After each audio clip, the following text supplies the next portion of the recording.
Hello everyone, welcome back to another episode of Fear the Old Lore, an Elden Ring playthrough where we go through the unpatched version of the game. Hope everyone's doing well. Vacuo Zealot, nice to see you again. So, yesterday we left off going through most of Ranni and Selvis's questline, so I figured it would be a good time to stop right before we did the Baleful Shadow section of her quest and talk a lot about her dialogue for when we go back to Ranni's Rise and a bit about her ending. If you guys are on the Discord, right before stream started, I went through and retranslated a bit of her text to give a kind of point of comparison, and I'll have a lot more to say about that when we get to that point. But if you guys want to look ahead now to kind of what I'm talking about, it's there. So we get some Ghost Glove Tier 9. I'm going to turn up the sound on my end. How's it sound for you guys, by the way? Hopefully it's all good. John Bailey Owen, Rat, Mortis, KD, nice to see you guys. Half an hour ago? I have no idea what you're talking about, KD. I'm doing well, Rat. How about you? Alright, so... Right, going back to some of the architecture of the Ainsel River main, I mentioned at, obviously, the end of last stream, when we get into here, this is the only place in both the Nox settlements where we do get the repetition of the saint statues that you can see in the Divine Towers and stuff, which has made me wonder if the Nox were responsible for the creation of the Divine Towers, or at least furnishing them somewhat. Or maybe they just thought these statues looked cool and took them for themselves. We don't really know, but these two dudes have troubled me greatly with their presence. Honeymoon to the Dark Moon. Doing well except for the fact that Boots don't know how to drive. Shut up, Boot. Chat didn't load for a moment. Okay. Yeah, if you refresh it, hopefully it'll pop in. But if not, you could see the text on my screen. It's a little bit less than ideal, I know, but at least that's there now. Because I know YouTube can archive the chats, but they're just kind of... It's I don't know, less inviting than Twitch or something like that. Oh, you meant to say you woke up half an hour ago. That's just set up expectations for your lucidity. Yeah, so in this cave, we have a bunch more basilisks. And for some reason, they have more purple colored deathblight in this version of the game. It looks definitely more gray down here, but not as much as it used to. Or as much as it currently is. Wait. Okay, so when we first saw the ant hives, I mentioned how there's this pink mist rising from them with a bunch of bugs. And this is kind of what's going on right now. So let's drop a glowstone. Maybe we'll see it a bit more. Alright, so it's not quite as misty, and it just looks like little insects. But yeah, these kinds of corpse piles are all around where the ants show up in general, so just keep that in mind. I think there might be some formic stones here. I don't remember the called in 1.0, but there might not be. But yeah, anyway, ants most likely made that. And as we come out here, we can see the Baleful Shadow appear. So a lot of people think that the Baleful Shadow is different than Blaidd. I don't exactly know what to think. My personal headcanon is that it's kind of no different than the way Dung Eaters in corporeal form can show up in the Round Table Hold. So I guess the verdict is out on that. I don't really know why people want to separate the two so much, maybe other than just pure sentimentality and not wanting Blaidd to bite the hand that feeds him because he's a dog.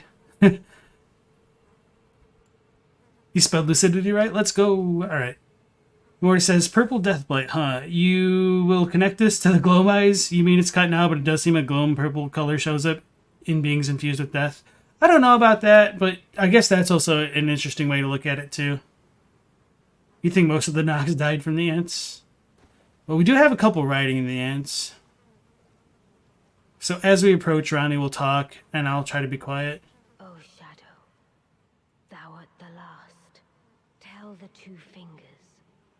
Ranni the witch cometh, to rend thy flesh with a fateful wound, ne'er to heal. Alright, so Ranni's obviously taunting her two fingers. The fact that she says fateful wound is pretty intentional. Like, even in Japanese, it uses like unmei, which means fate, and that's obviously tied to destined death. Well, maybe that's not too obvious for everyone, but yeah, like fate and destiny, they're synonyms, so it shouldn't come as too much of a surprise, I would hope. But yeah, the fact that she wants to strike a fateful wound to the two fingers is interesting, and it could imply that the two fingers, or not the two fingers, sorry, the Finger Slayer blade is somehow related to destined death. So there is the potential to think that the Glowmide Queen could have become the Finger Slayer blade in a similar way to how Radigan becomes the Sacred Relic Sword. So, putting that aside, looking back at Blythe, if we look at his sword this time around, for some reason it seems like it has a little bit more yellow flame. Maybe it's the lighting, but it's definitely red and black flames that you would kind of see in Destined Death. And to just kind of go along with that, if he strikes us with that, we will lose some of our HP over time, but our max HP won't get like taken away, even in like retail. So just to kind of show that off. Wait, okay, there it goes. Yeah, it was very slight, but it does do damage over time. That was very, very minimal, but it was there. There was like one extra tick. Let me do this. This might show it off kind of well. Alright. Too much damage resistance. One tick. There you go. That's better. That was much better. Okay. So I think we've showed it off enough where we can just kind of fight him mano a mano. But Blythe deserves maybe a little bit better than what I would give him, so let's go ahead and just switch to the Twin Blades. For the heck of it. Wait, oh, I can't use it anymore. That's right. Alright, so then I just won't use Hoarfrost Stomp. Blythe just deserved better.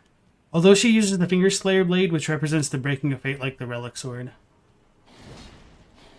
Alright.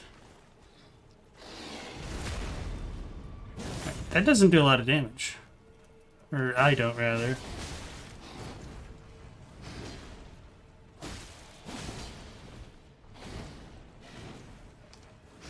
I rolled too soon. Oh, that was really weird. I thought I messed that backstab up for sure. Oh, I forgot he can heal.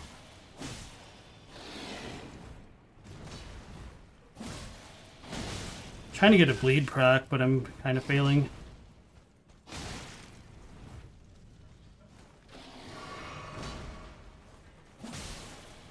There's a frost one. That's delayed. Okay.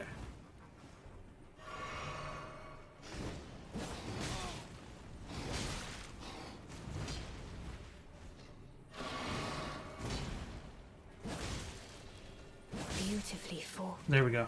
My thanks. 'Twas more of a challenge than I envisioned. Now I can finally stand before them. This is farewell, my dear. Tell Blythe and Iji I love them. Discarded Palace Key. So Ranni talks about her love for Blythe and Iji, which would kind of imply that the real Blythe isn't exactly the thing that we've just encountered, which is perfectly fine.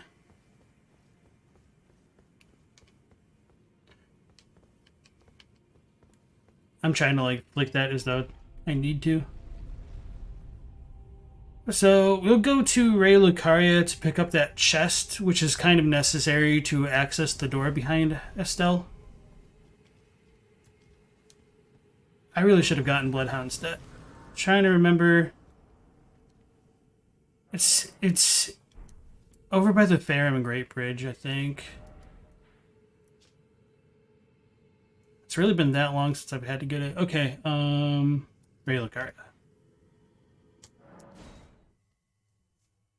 Asenex says, you have to admit the Two Fingers are jerks for this. Taking Ranni's best friend and making him attack a sworn mistress. Yeah.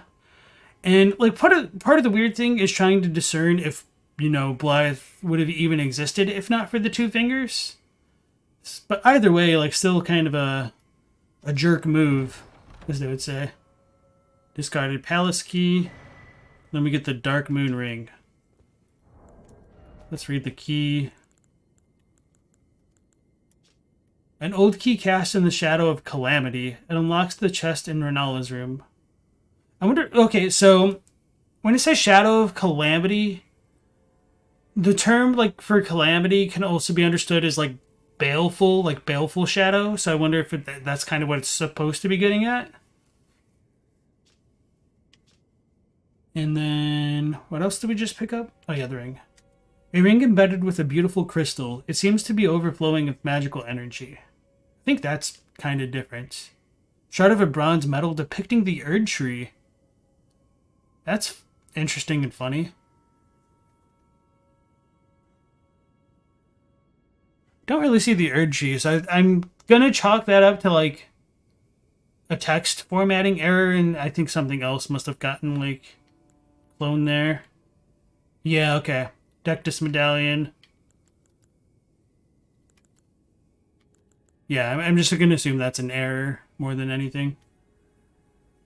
Katie says, she also says Naird to heal, almost implying that she struck her fingies down, but they walked it off.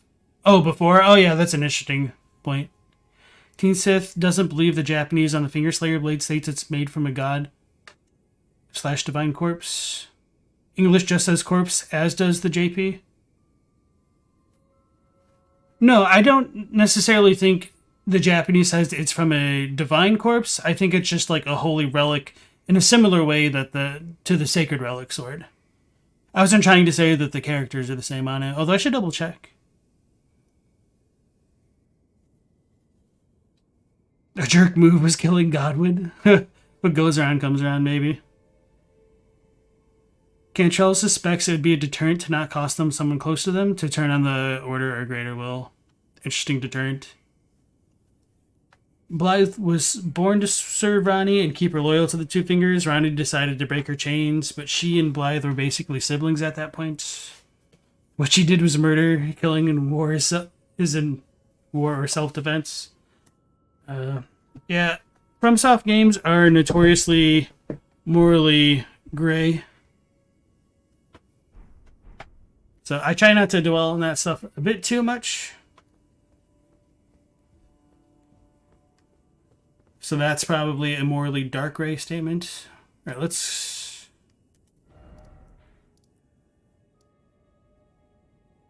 Did I even pick up? Oh, no. Oh, yeah, I got marked on my map. I forgot about that. Where am I going? Is it over here? I'm just going to go over here real quick to maybe get Bloodhound Step.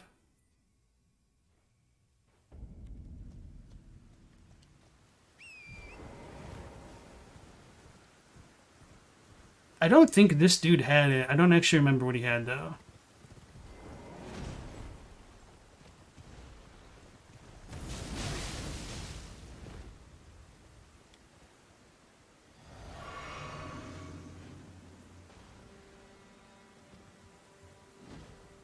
What is he doing?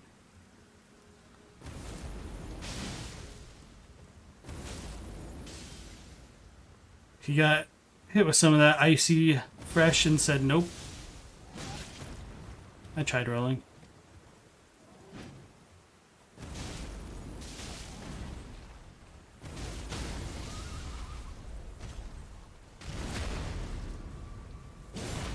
He does have the step. Okay, that's kind of what I thought, but I didn't remember. Why am I trying to backstab this guy?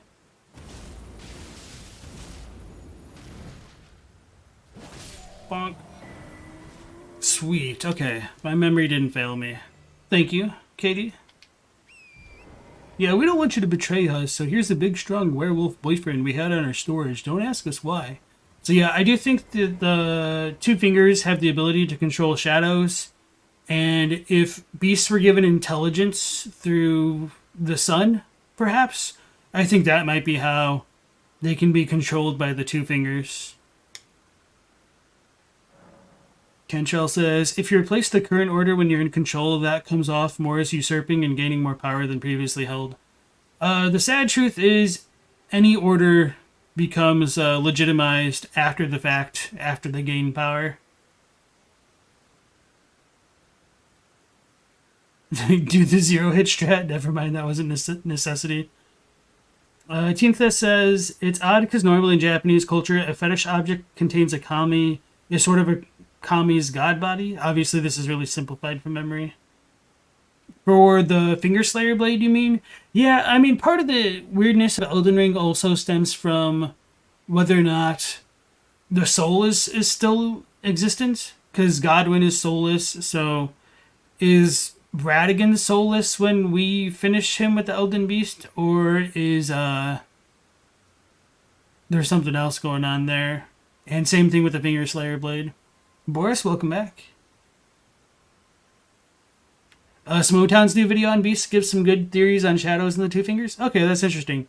Yeah, like I've said before, I'm thinking about potentially just like watching some of those other lore theorists' videos on stream, giving like my kind of reactions without a camera, and seeing if they'd be interested or if you guys would be interested in my takes on certain videos. But yeah, I do intend to watch more Smotown.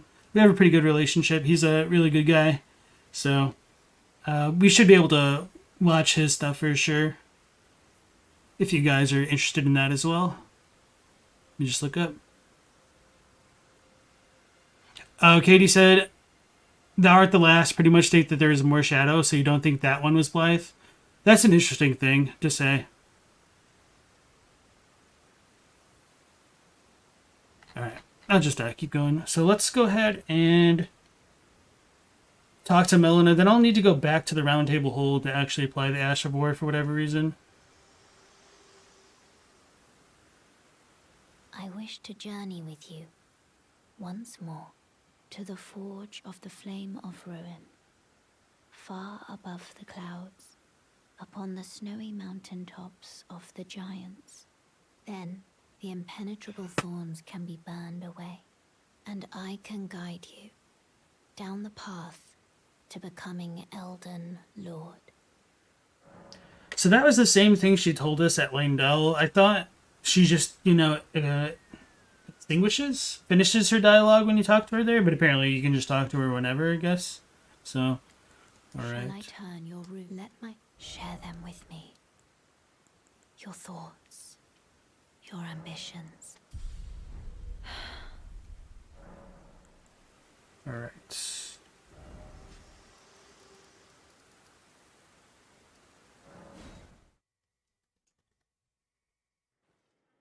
He uses me as a source in some vids, so no doubt he'd be down to let you watch them on stream. Yeah, I've talked to him a little bit about it before, so.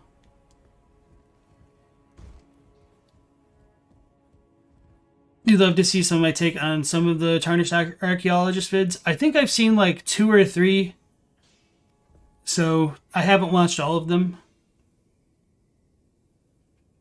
Watch parties could be cool? Okay, that's cool, if you guys would be interested in that. Yeah, I'm at the point now, Cantrell, where I'm not as worried about my thoughts being colored by others' opinions. So I'm like more open to doing that now, especially like I haven't made like a ton of videos yet, but at least like going through this playthrough and just talking about things off the cuff, like you guys just get like a general idea of more of my lore theories that I probably haven't shared before and probably haven't been said before. I don't know.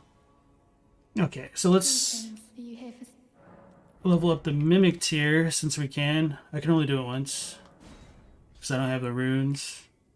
I could just spend the runes, but I'm stingy. Well, I took no matter out you.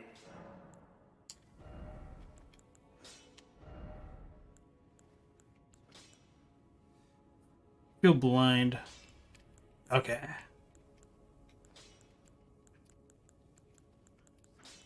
Here we go.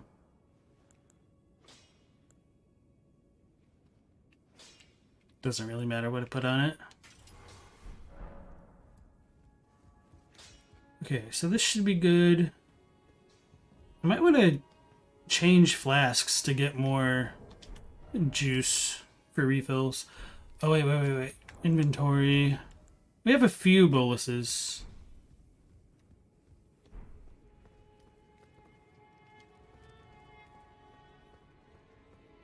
Oh, wait. Let's go talk to Garank and give him another death root. He'll get angry and probably attack me this time. And then I think I might be able to get the one incantation to heal myself, if I can even cast it. Bro, is he roaring?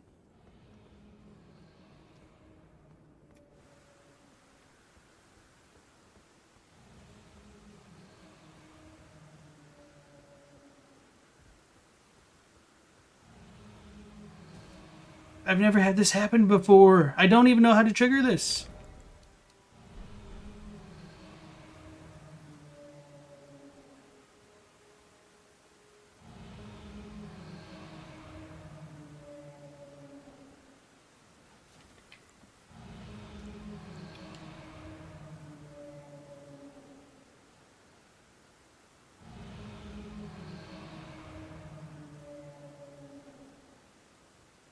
Let's get some of that footage.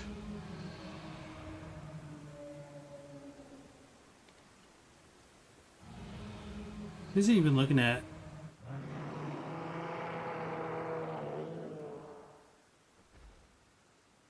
But I wonder if I could just reset it by exiting, but I'm not going to risk that. So you can talk to him over here too. This is so wild. He'd go wild outside.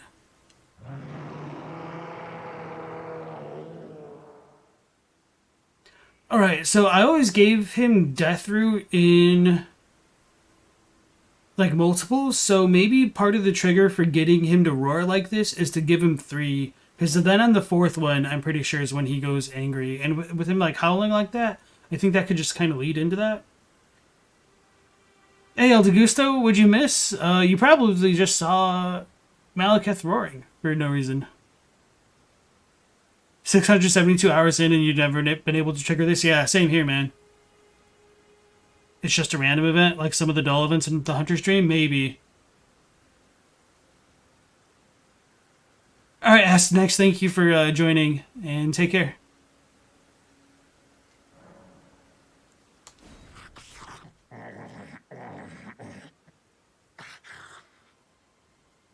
Strange. There's something else. But the death yet quenches. Bring more. Screeching cry? More. I am not sated. Feed me more death. I'm gonna walk away and then exit. I kind of fully expect him to go back to his original position if he doesn't go crazy.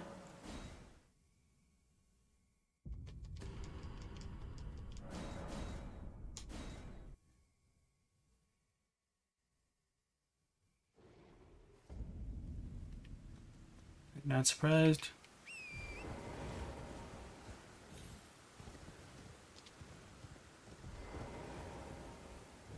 Yeah, he's angry.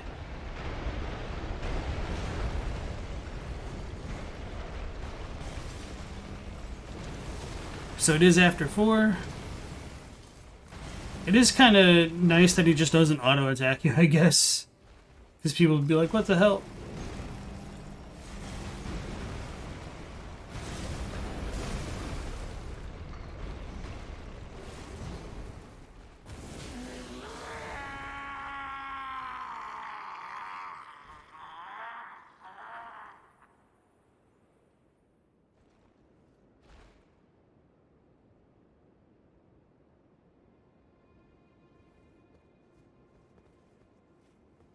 Okay. Oh, so it's just weird spots to activate his talk dialogue? Or maybe it should need to be this angle? Okay. Okay, that's what it is.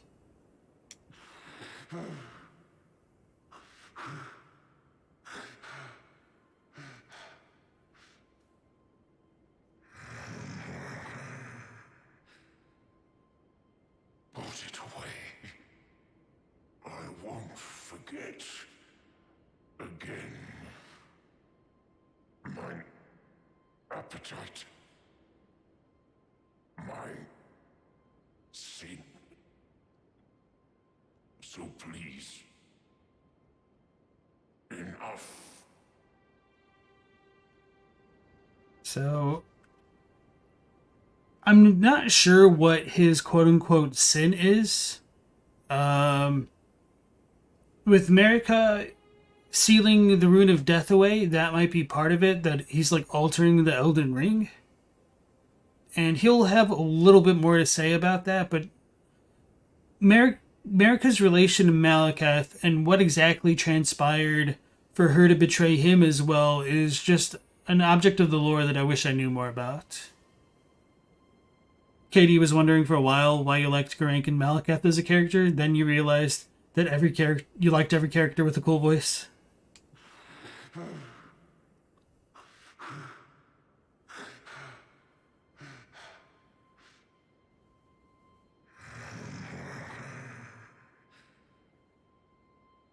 it away. I'm not so. Alright. And he won't forget it again, his sin. So, we'll just rest and talk to him again.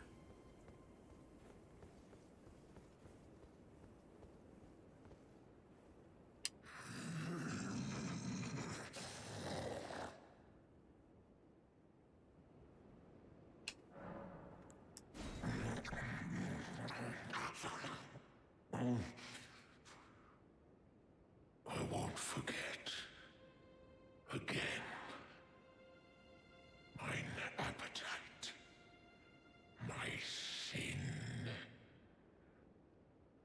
I must have more. I must consume more. Beast Claw. More. I am not sated. Feed me more death. Right. And so, as Vacuous says, he embedded the rune of death into himself, and after that, he's eternally hungry for the death root after the Night of the Black Knives event. The death root is the old form of, well, maybe not old form, it is the rune of death in a different form. And one of the weirdest things about Maliketh is that, as Vacuous just kind of pointed out, he has an literally insatiable hunger for the death root. So, generally, like in FromSoft games, there's the insatiable hunger or yearning for life, which kind of drives characters. So it's a little bit interesting to see that kind of inverted with Maliketh, that death is the source of his yearning. So I might need to think about that more just in terms of like the overall themes of the game. As he's quite different from most characters in a FromSoft game for that reason alone. Katie said probably him losing the rune was the sin. Oh yeah, that's a fair point. I don't know why I just spaced. His final dialogue seems to imply that he thought that him eating the parts of the rune will make his guilt go away. Yeah, that's a very good point.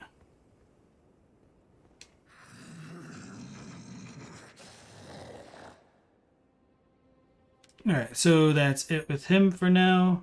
Let's go on back to the Lake of Rot, even though I didn't get the incantation I wanted. Maybe Korn has it, but I'm just gonna suffer. And boy do I mean suffer. Lake of Rot Shoreside.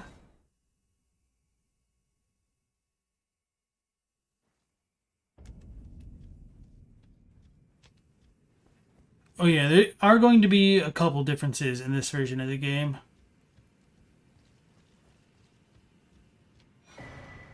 The Lake of Rot map. I've always wondered what all this stuff was about, and it just bothers me immensely that we can't actually go to it. These kind of reminds me of like rice paddies that you'd see like cleaved into hillsides in like Southeast Asia, which just looks super cool.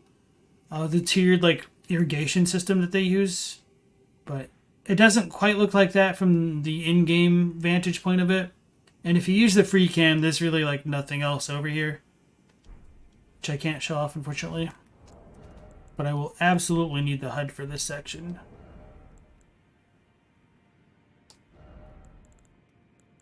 Hopefully we're not overweight. Okay, we're still good.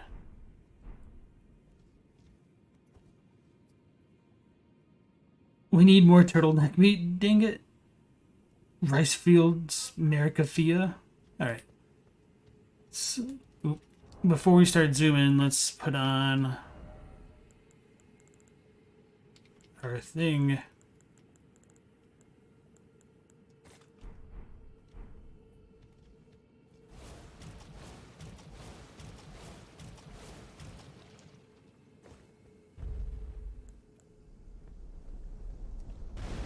So this first time around, I'm just gonna abuse my flasks and activate these pedestals.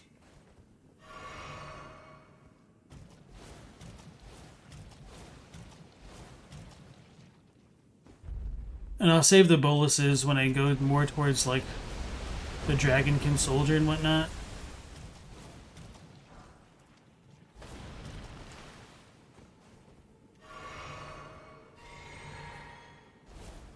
Oh, that was a waste.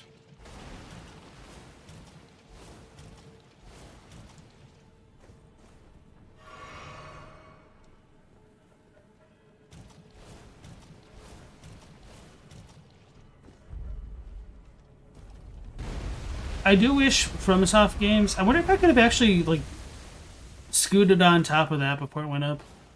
I do wish like FromSoft games included like a method where you could channel or like meditate or something to mitigate the kinds of effects from these things. Just because having to stand still to wait for them to like tick away always just felt super bad to me. Is that it? No, there's one over there. This area's disappointing. It looks nice, but that's all there is. You don't like the watermelon Kool-Aid?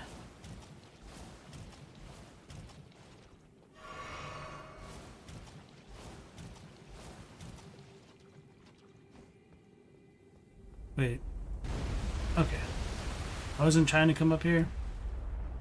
Oh well, since we're up here, may as well do that now, I guess. 3 flasks and no mana. That's gonna be rough, but we can probably manage. Alright. They look more like the Inca farms in the mountains and those chakra metaphors in the last Airbender. Yeah, so they did use these kind of things in Peru as well as like Southeast Asia. It's like a tiered irrigation system, like on cliff sides. Are the Kindred of Rot praying in this area, or are those ancestral followers in this version? The latter. So you'll see the goofy looking ancestral followers. Spoonbender, welcome back.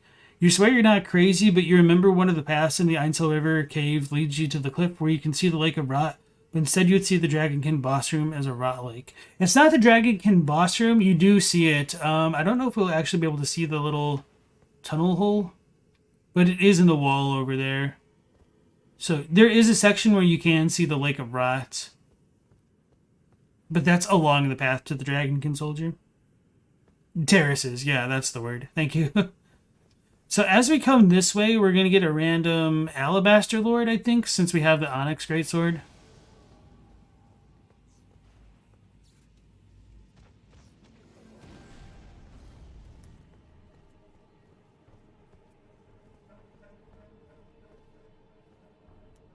Is he not aggro? Okay, that's weird.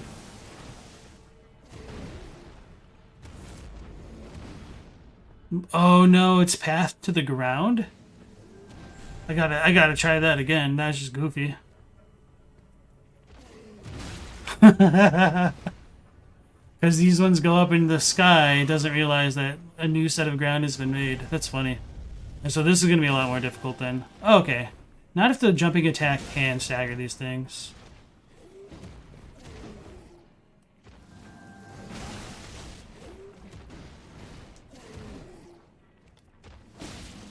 For some reason I thought these were backstabbable.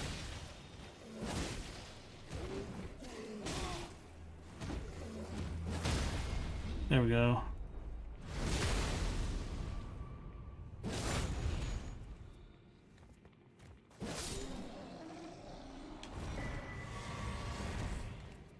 Alabaster Lord Sword.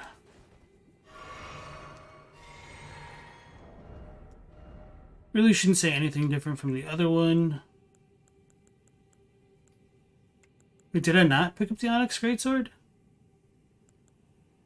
Thought I did. Guess I didn't. Alright, Greatsword forged from a pale white meteoric ore. Its blade holds power over gravitational forces. A weapon unique to the Alabaster Lords, a race of ancients with skin of stone who were said to have risen to life in an age when meteor strikes were common. So, pale white meteoric ore is interesting. I mean, obviously, that's kind of what alabaster is, but it does raise the question, like, when the first life forms arrived in the lands between, because if these things are ancient and humanoid, but they're not, like, related to demi-humans, are they, like, the progenitors of the so-called human race? It's all really up in the air in terms of, like, trying to figure out what belongs where and who comes from what. Am I going to do a Queensberry Rules Elden run? I have no idea what that is. Hello RPG, welcome back. Estella's close, so you're not sure how random it is. Correct you if you're wrong, but you think the Alabaster Lords and Onyx Lords fight each other, especially the ones on the Astel Stars of Darkness tunnel. I don't know if they fight each other, but I do think if they do fight each other, it just might be a more symbolic thing to kind of represent opposite poles of, like, magnetism. I look like a toddler throwing a tantrum when I just kicked the ground. Yeah, with the failed Horfrost stomp. You're not wrong. So let's get our next side of grace before dealing with the Dragonkin.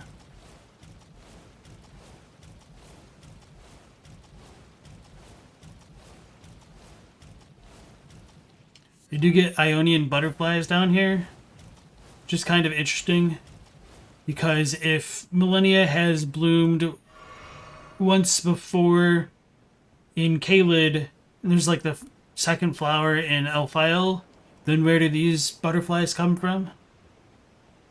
Probably the, like, original god or rod or whatever. Am I not gonna make it? Oh. Okay, I framed it. I thought I was gonna die. I forgot how long it took to do that.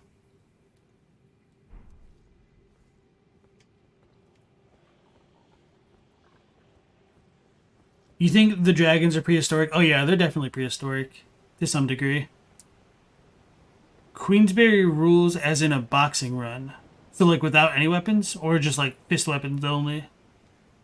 You don't think humans came from meteor stone people? I don't either, but it's just kind of something to consider. Because we do have, like, the stone diggers in the tunnels. I think they could be related to the Alabaster and Onyx Lords, potentially, and the Claymen. It's kind of weird.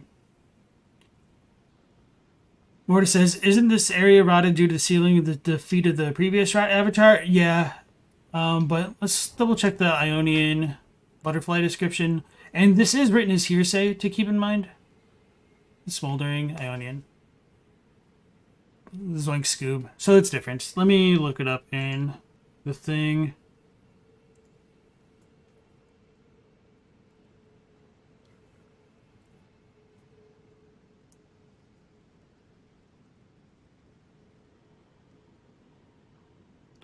It's gotta take a second to actually parse through all this text. Okay. Alright, in retail it says, a butterfly with withered scarlet wings found in the swamp of Aeonia. Material used for crafting items. According to myth, these butterflies were once the wings of the goddess Arat herself. So, again, that is hearsay. Especially since we don't know if Millennia has bloomed and turned into the goddess of Rot other times. So I don't think we should take that as a kind of a literal interpretation of that item specifically. Kolo said, General Radon learned from Alabaster Lords in Celia, and his weapon art is called Star Color's Kai or something. So one of them seems to be anti-star, while the other summons meters like Estelle. That and the Onyx Lord have golden swords. The figures on tunnels sound more like they were corroded by glintstone. It's almost as if crystal is alive and grows over things like the fireflies and buds. That's kind of how I feel about crystals, especially like with the crystallians guarding other crystals as though they're like protecting their young in a way. And El Gusto said it's either bare fist or fist weapons probably would be more fun than bare knuckles though. Yeah. Silicon based life. I don't know if you guys like saw that, but that was just bad science and journalism that the quote unquote like silicon based life forms that were found, that's just kind of a lie. They just found organisms that survived in this kind of weird silicon solution they made. So they just came up with a theory that the life forms themselves had to be like silicon in nature, if that's kind of what you're referencing there. A little bit of a tangent, I know. Well, that was a bit of a waste. So we've got a Dragonkin soldier over there. Not trying to wake it up just yet. I think there's a platform over here we can step on.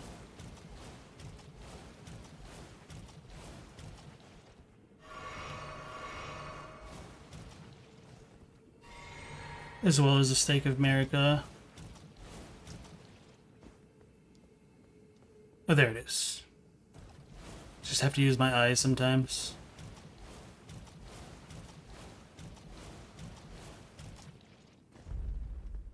But I am not about to fight this dude at no FP. So I'm going to get Gots, pick up the item, and revive at the Stake of America, hopefully.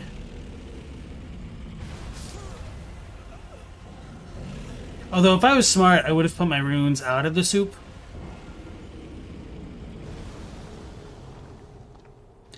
So yeah, we do have another random Dragonkin down here, which might suggest a connection to the Nox. Or it could have just, gotten swept away.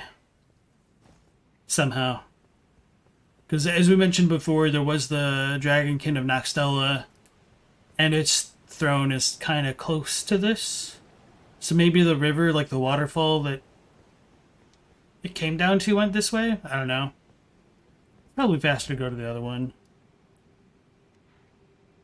Yeah.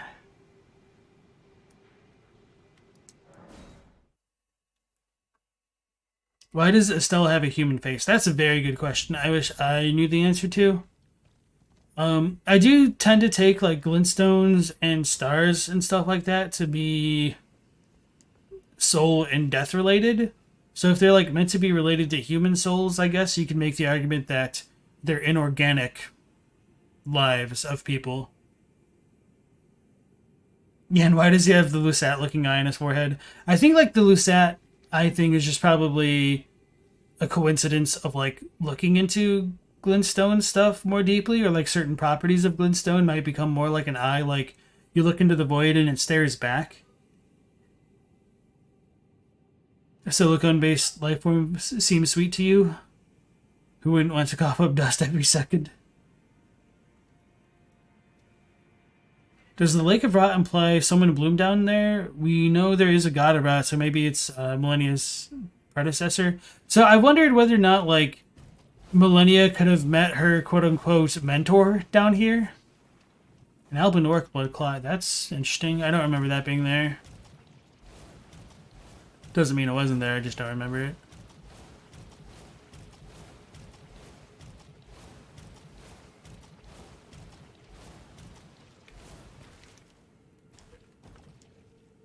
Alright, let's think about this. Where is our guy? Okay, he's over there.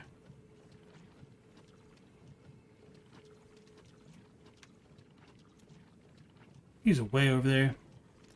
Yeah, pretty much didn't matter which way I came.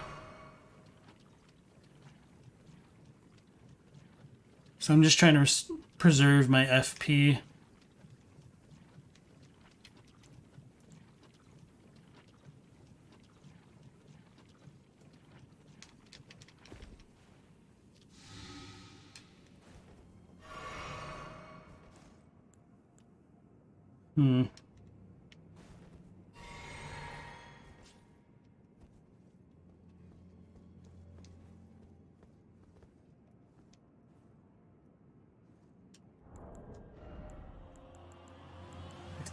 Started but not started.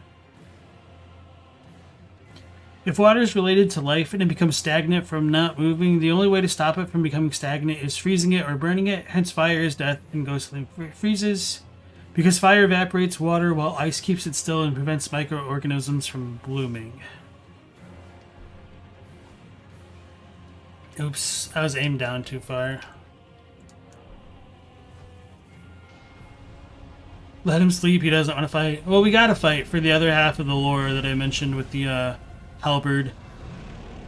Plus, this dude's weapon is really cool, actually. If I could ever manage to hit him. I panic rolled too much. It's so annoying.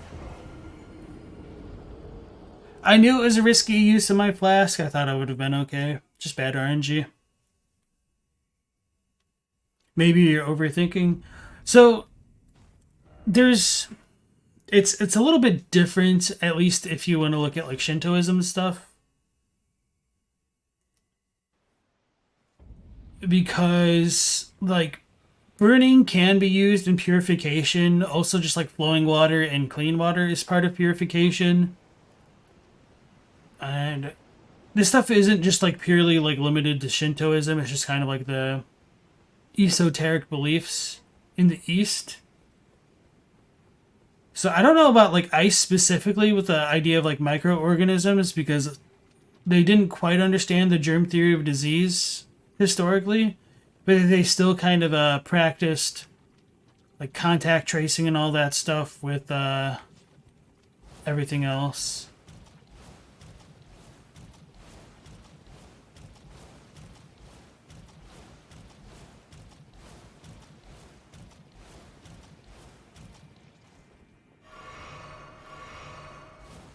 Alright, this way did seem a little bit faster.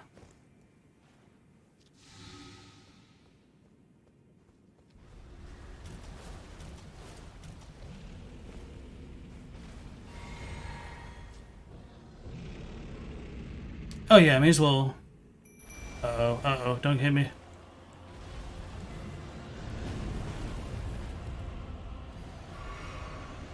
Was a little bit scared there.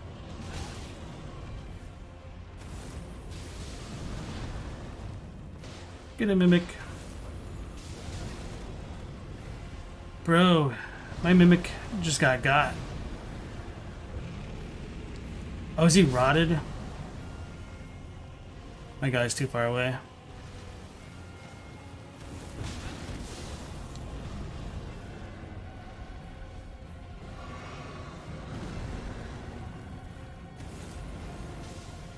That didn't hit him, technically? That's annoying. I rolled too soon? Okay, I lived. Holy crap, I thought I died.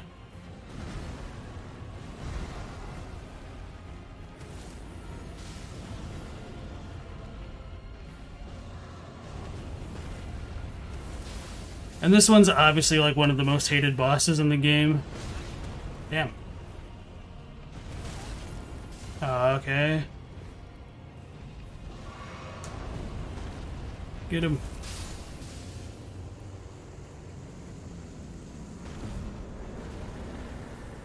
And visually, this Dragonkin soldier is no different from any of the others.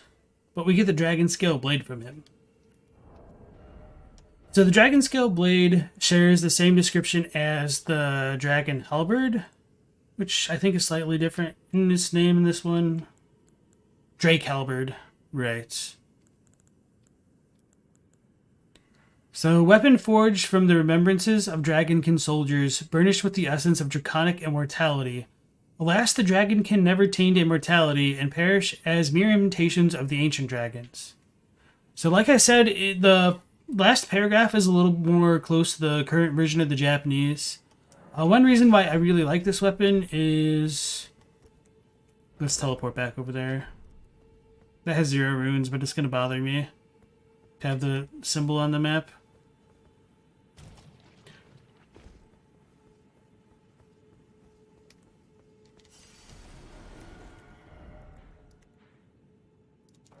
Alright, let me just go back up.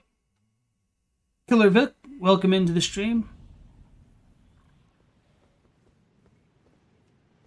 Let me show this off. One of the reasons why I really like this weapon is the hilt of the blade has a dragonkin soldier, like, crafted into it. And it's all silver and everything. So, in the retail builds of the game, the katana says that it's made from a gravel stone that was polished to be something along those lines. It was like, so poorly explained weapon right here. I think the dragon scale blade had the gold removed from the gravel stone scale, which is why it is the way that it is. And it's kind of a silvery type weapon. So that it's just really fascinating to me for a variety of reasons. Yeah, the lack of torso reminds me of Trolls as well.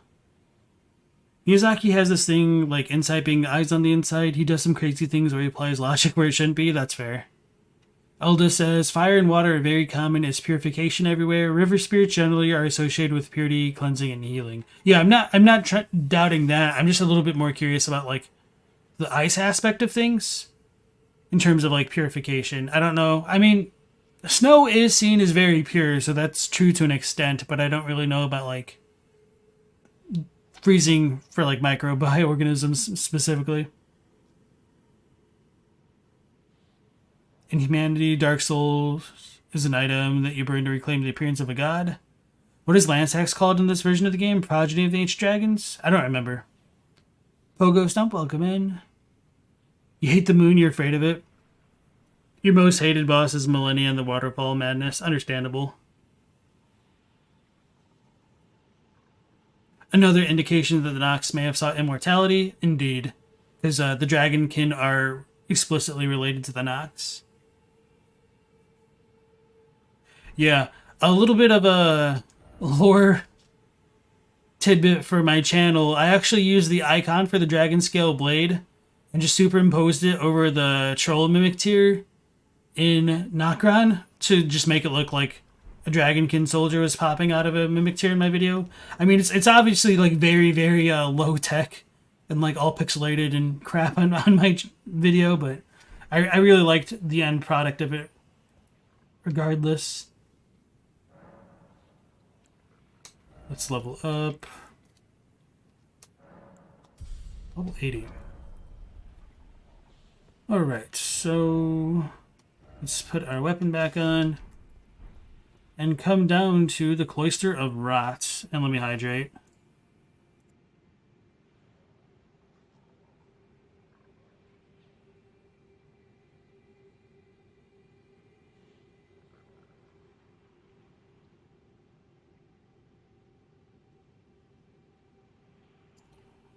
Funky ice magic is a more modern fantasy idea. Yeah, and so, like, even in terms of, like, fantasy tropes, you have, like, fire burn the undead. You don't really use ice too much. Because it just preserves them. The Golden Order and the Nox both defiled life. The Golden Order made it eternal, and the Nox tried to replicate it. Yeah, I think like the Nox are just trying to circumvent death by avoiding it. Why does it sound like they're like burping or something? We get some more golden centipedes, which are like Golden Order affiliated. It's kind of weird for it to be here, but...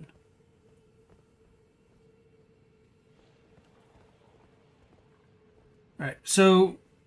one of the biggest differences in this version of the game, which Boris like already pointed out, was that we have the ancestor shaman folk down here, and these ones are all rotted. I don't think we saw the one up top. I don't remember if it's actually in this version, but in the retail build of the game, there is the one wandering one that has like the charm that gives you more resistance. So that dude makes way more sense in this version of the game because we have these guys over here. Oh, it sees me. They sees me. And off in the distance, we've got the Elden John, as he's called, statue. with the worshippers like doing their stomping. So another old dynasty ruin place to have these dudes next to it leads me to believe that like there's probably a pretty strong association between the old folk and that. Dude, what is this combo chain?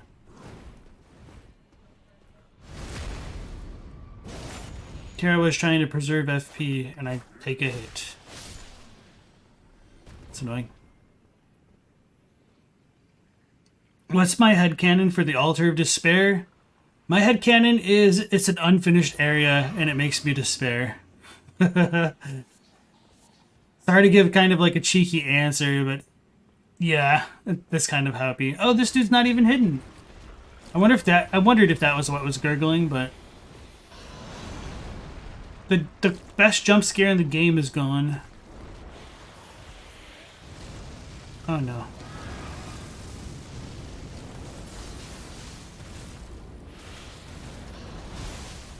Idjit.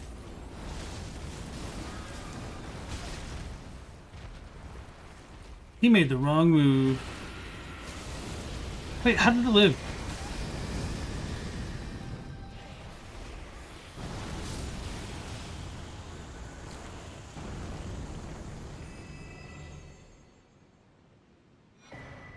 Golden seed.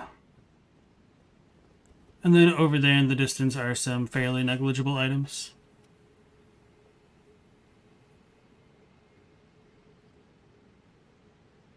One thing, notice Millennia is weak to fire, frostbite, and hemorrhage. Maybe bloodletting as a theme of purification. Yeah, and that's kind of another like historical idea that was a thing. I don't think it was as popular in the East as the West.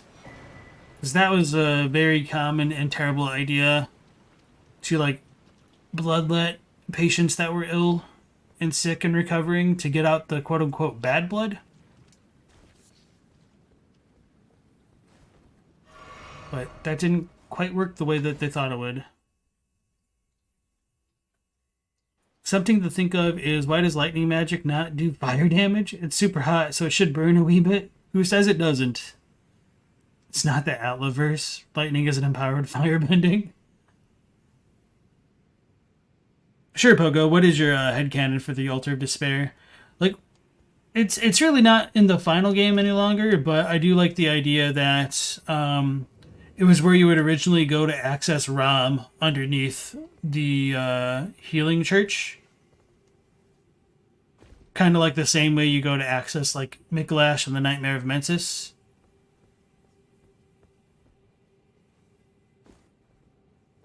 But that's obviously not what they ended up going with.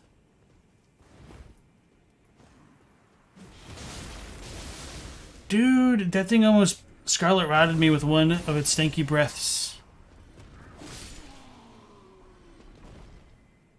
Would I box other Soulsborne lore hunters? In real life? Probably not, because I value my anonymity.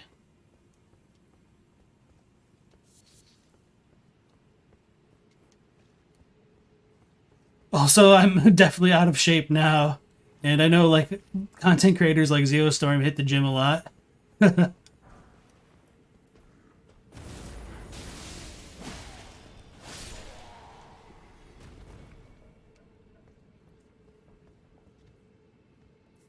Leeches still can't help drain infected areas. Yeah, that's true to, like, fight sepsis. But bloodletting is more of a for humorous theory of medicine, for sure. LP with a mask, boxing Loki.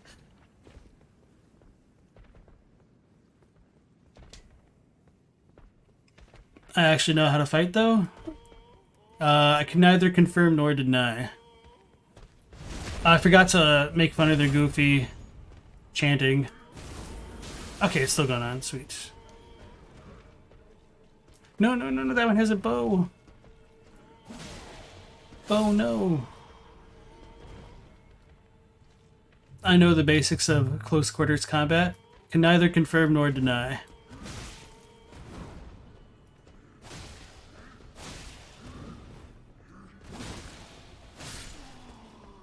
The status arcane in Japanese translates as Shinpi, which can be translated as mystery, It has the kanji Forgotten Secret. I'm not allowed to talk about Fight Club, which absolutely doesn't take place down by the docks. Oh yeah, so this area was a little bit less polished. You can just climb up the invisible rot sucker fungi things. Hornbow, sweet.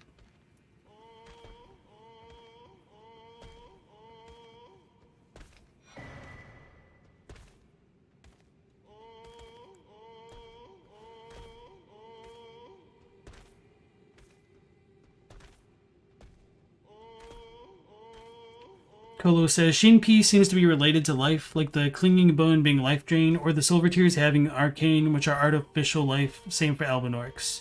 Is there Dukist Herba in retail here? I don't remember.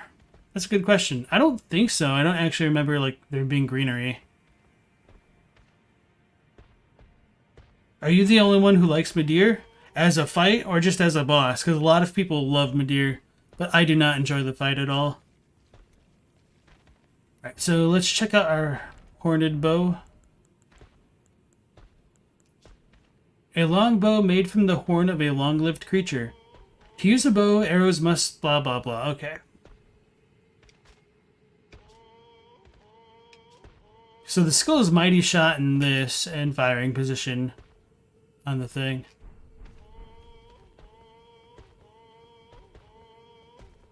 The localizers really had their work cut out for themselves after the game went gold.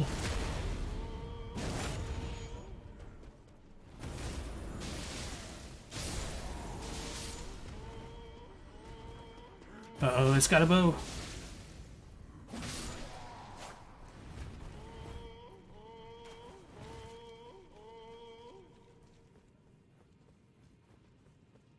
Trying to not disturb the goofily singing lady. Oh. I rolled too slowly. That one was 100% me.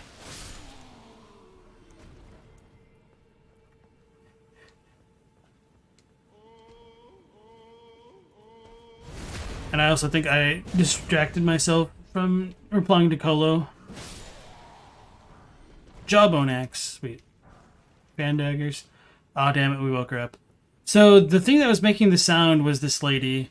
So normally they have the oh kind of chanting going on. But in this version of the game, they didn't have that sound effect, apparently. So they make that goofy barking-like sound.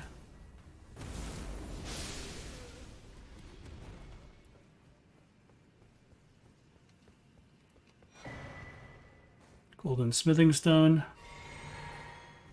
Alright.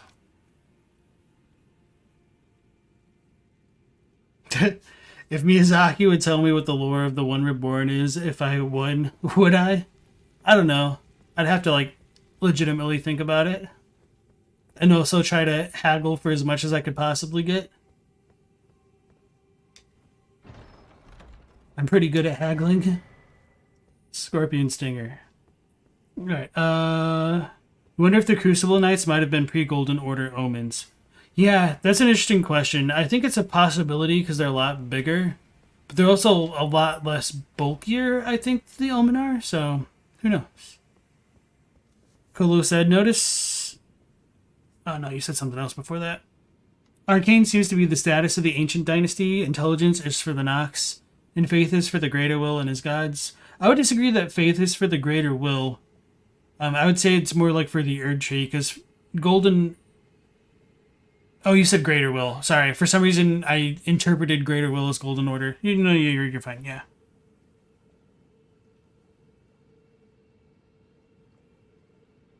Notice how their horned weapons drain HP on death, just like Rykard's sword, and the Elden John has tentacles just like Rykard's body.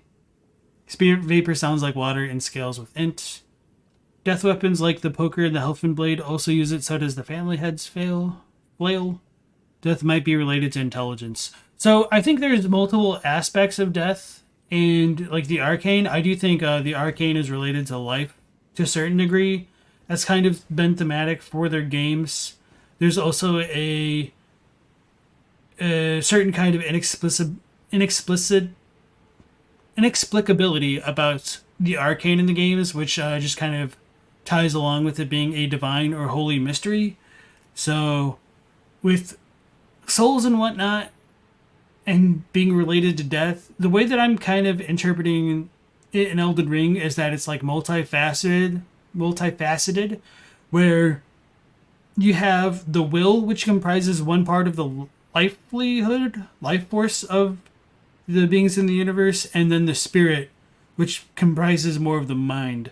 So, if you remove the mind slash spirit, you could still have bodily life in the case of Godwin, but you're not completely dead either. So I think you need both together in a kind of like yin and yang to create true life that has like individuality and personality, I guess. You don't know what kind of barks you've heard, but this ain't it, Chief. You should hear the puppy yell at the old lady when they're playing together.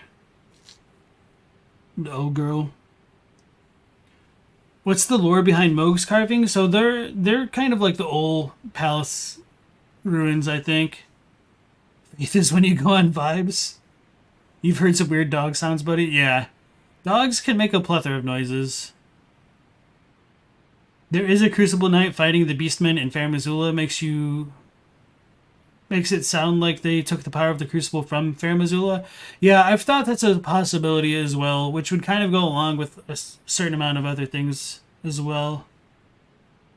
Arcane seems to also have power over fate, which would explain why it can increase discovery. You're altering your fate to be lucky. Yeah, and that's just kind of one of the dump stats in previous FromSoft games, like Humanity and Dark Souls also scaled with luck in Dark Souls 3 and increased discover rate.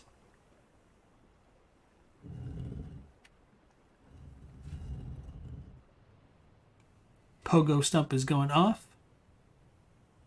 I might not read all of that out loud at the least, just to save on time.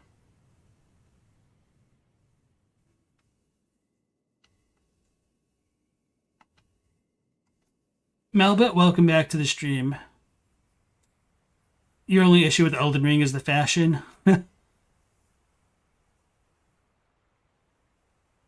Oh, the lore behind Mohg's cravings.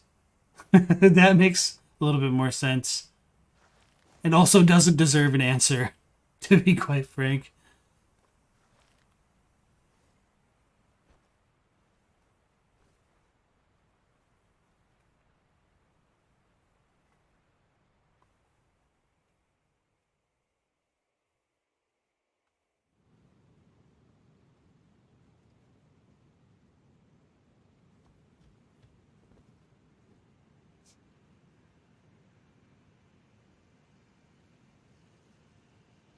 So you think the choir brought Rom back up?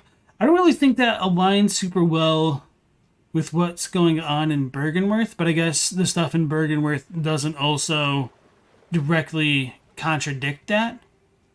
But at the very least,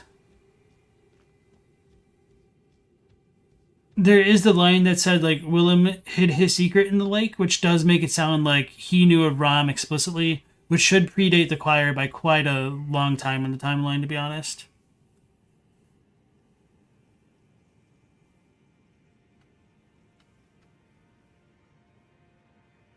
Arcane might just be the metaphysical science of the universe. Yeah, that's kind of how I look at it, and that's also a pretty good way to say it, I think, Aldo Gusto.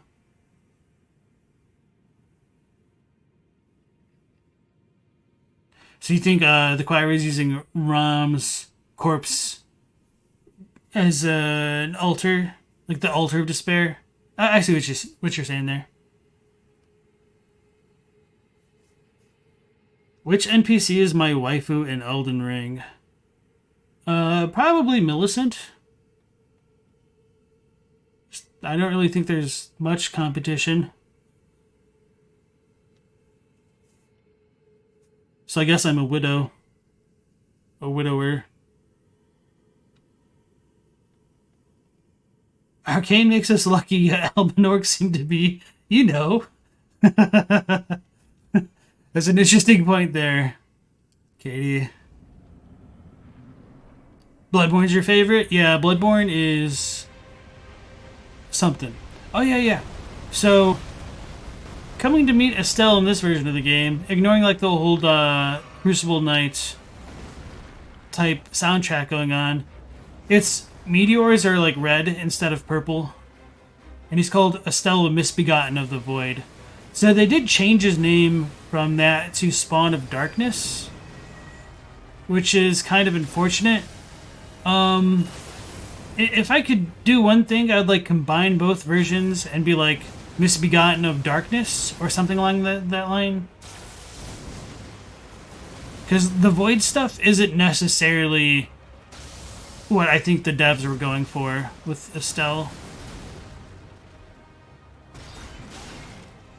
I like looked away to see if I was dual handing and I wasn't, and then I got chomped. I was wondering if we could just like stagger him with the one hit like we did the other dudes. I'm gonna get got.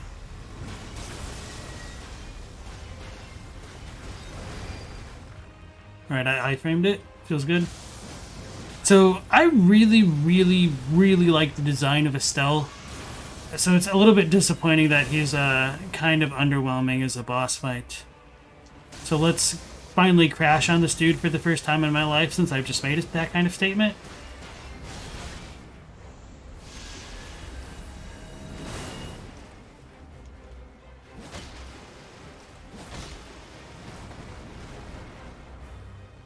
Oh yeah, he bleeds, doesn't he? But he's kind of hard to hit. Yeah, I forgot he bleeds, so he's even easier than I thought. Which is kind of weird, because if Estelle was kind of supposed to be inorganic, then why does he bleed? Oh, he's probably going to do the meteor attack? Yeah, his eye glows blue when that happens, which is kind of cool.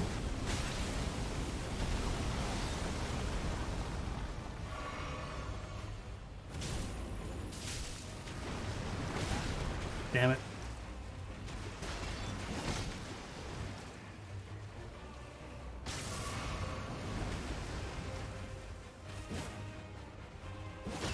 I just need to stop locking on. I tried to roll, I was too slow.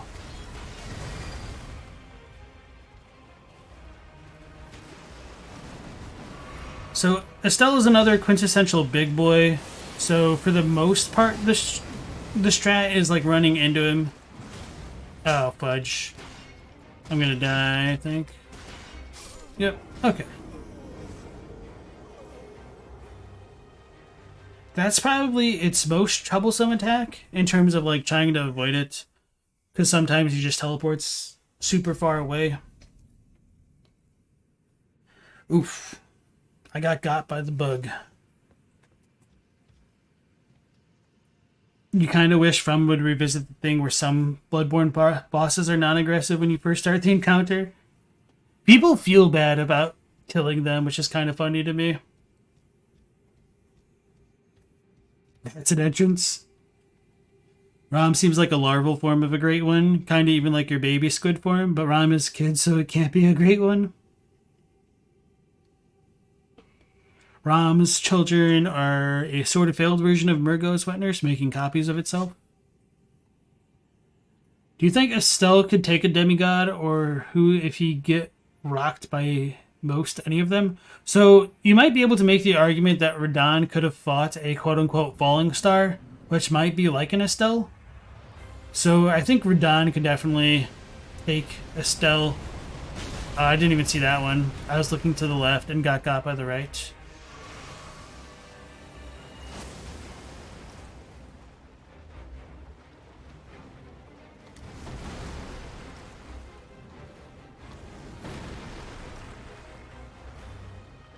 I'm a long distance away.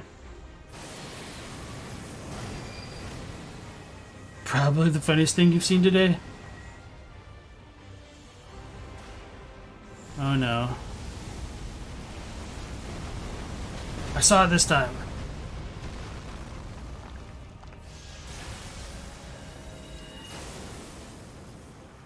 So I know a lot of people have issues dodging that laser. Honestly, it mostly just comes down to being able to hear it charge up. I was a little bit slow in my dodge.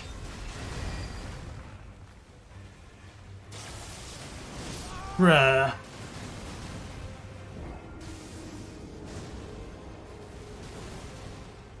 No, at least I picked up my runes apparently, because I didn't remember actually doing that. You remember Estelle being an absolute nightmare to fight for the first time?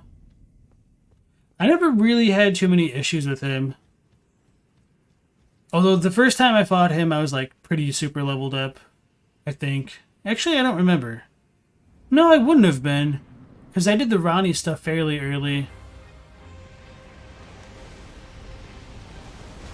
Ah, damn it.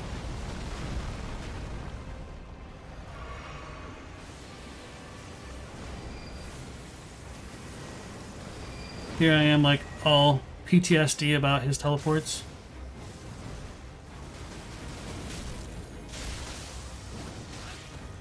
He just smacked me.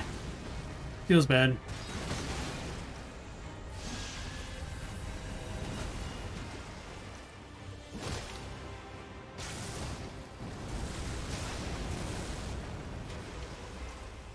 The 3-tier claw attack that he does, or like the pound that he did, is one that I don't know how to dodge super well.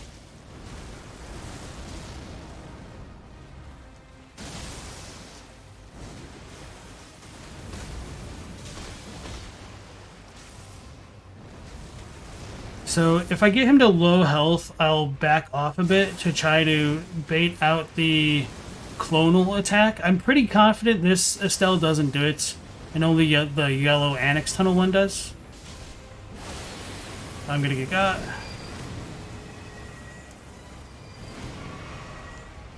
Oh. He's gonna meteor. This is gonna hurt.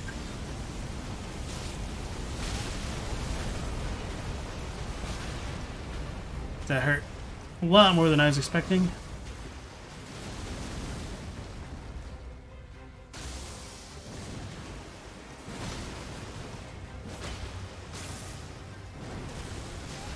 That's the one that I don't know how to dodge properly.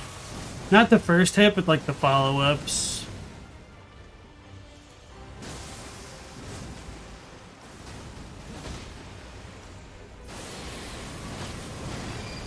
I was hoping I could stagger him.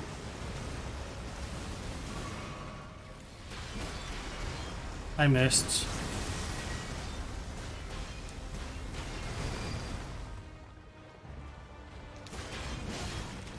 Come on.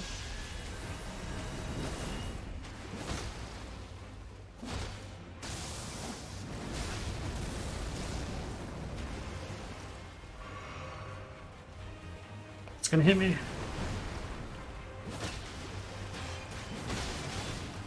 Alright, I'm not going to poison break him. I need the flask for that, probably. But I'm going to back off here to try to bait out the Shadow Clone Jutsu. I pressed triangle instead of circle because I was trying to scroll down on chat. Oh, damn it, damn it, damn it.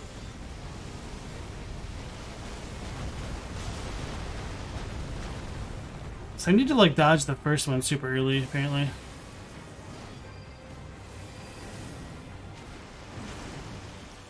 And that's the only one grab.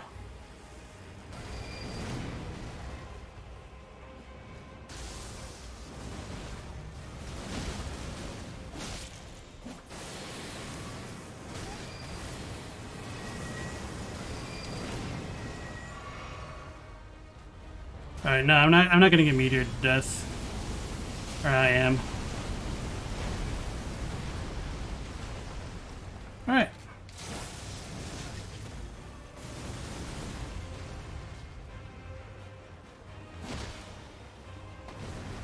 Oh, apparently hitting his jawbone did a lot more damage rather than its face.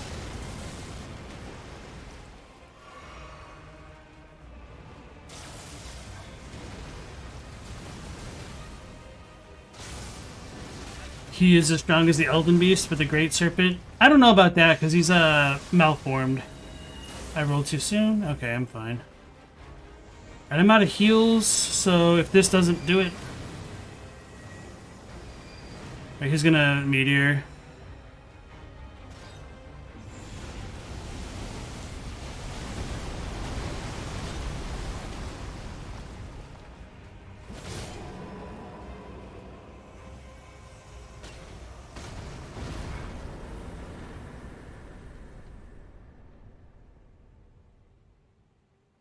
Right, Remembrance of the Misbegotten. Yeah, I'm pretty sure that one doesn't perform Shadow Clone Jutsu. Have I seen Bloodborne lore videos by Charred Thermos about Bloodborne as a medical metaphor? No, and I'm not really interested in those theories. And welcome back to the stream, Revenant. Kind of forced at some points, but overall it makes sense. He has an interesting take on the One Reborn. Okay. Godric could probably be killed by a goat or an angry sheep, so Estelle can kill at least one demigod. Yeah, if I was going to put one that Estelle could probably get, I would say Godric. Maybe Ranella?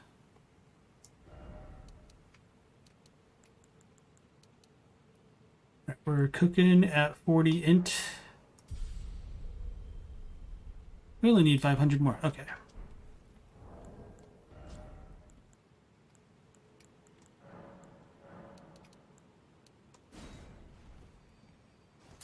Last time you fought the yellow Annex Estelle, you completely forgot it did the Shadow Clone Jutsu thing and you almost died because of the jump scare. Misbegotten of the Void? That's weird. Yeah, so this is the 1.0 version of the game. Selhadoon, welcome back. And so quite a few of the boss names are a little bit different. Oh, apparently even this Side of Grace is called Estella Misbegotten of the Void. Didn't realize. Oh, I was looking at the wrong thing. So I probably need like 400 more. Okay.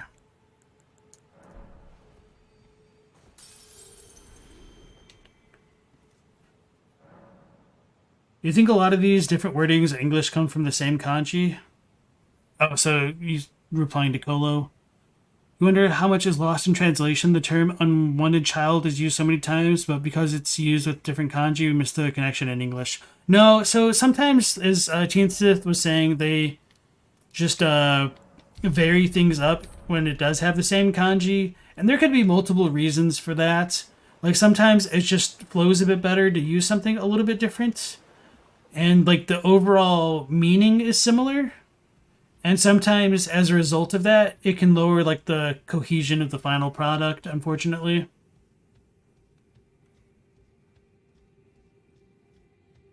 No, I would say even in lore, I think... Oh, no. I thought you were saying that Estella is far stronger than the Elden Beast. No, yeah, okay, I agree with that. That the Elden Beast is way stronger than Estelle. Why do I think this version of Estelle is called Misbegotten? So apparently Natural Born is arguably something George R.R. Martin uses to refer to bastards in some of his novels. I don't know if that's actually true or not. I've heard like mixed things about it. So apparently Natural Born means bastard or unwanted child. So it's just a different way of referring to the same thing, I guess.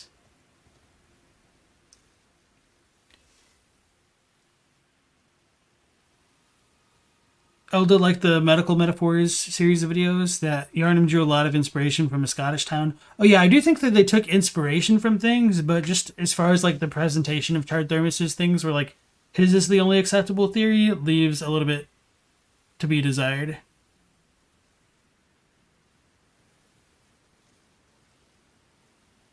Sellen says, us unwanted children of the stars, but it's lost in translation. That one I might need to double check because she might not actually say it quite the same way.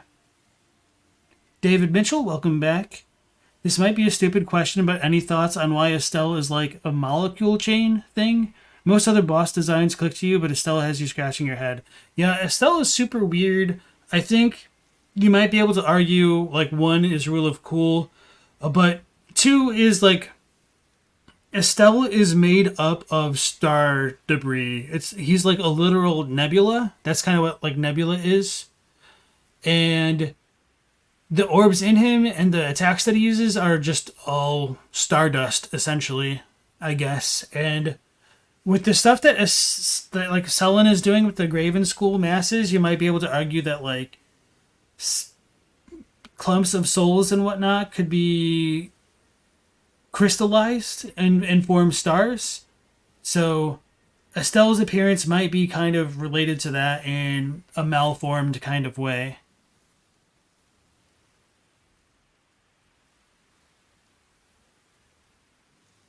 The Omen are also called unwanted children or unwanted abominations. Yeah, America seems to have a lot more children than we know about. She has that whole second family in another state going on. Alright, so going through Estelle and all that stuff, we get through up to the Moonlight Altar. Hey look, the moon. Hey look, the moon. It's in both versions of the game. The two moons are visible at the same time, flanking the Erd Tree. And it doesn't seem like this is meant to be a mistake. And one of the things that I really enjoy about the Moonlight Altar in particular is how the moon here seems to be casting pillars of light that are like blue or silvery or white. Similar to the way that the Erd Tree casts its pillars of light. Casts its pillar of light. Pillars of light, jeez.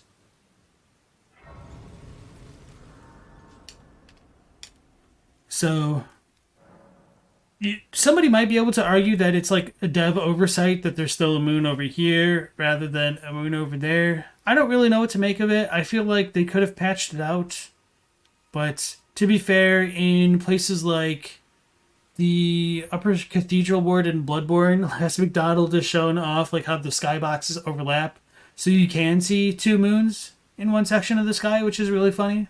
So maybe it is dev oversight, but at the very least, even if it was dev oversight, the moon should not be in this section of the skybox. So this is very intentionally placed to be different than that moon.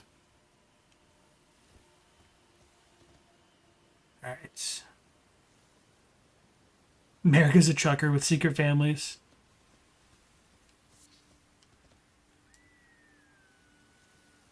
What do I think the moon is and what does it want? I don't really think the moon is anything or like has its own desires. I think this is more like symbolic in the kind of the same way that the Erd Tree is symbolic. And like people impress their own visions of what it is and should be on it. Alright, so coming up here, we should have Ranni's dragon come show up again.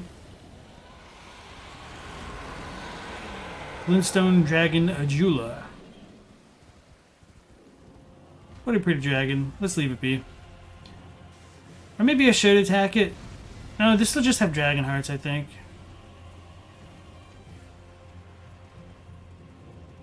Cathedral of Manus Celeste.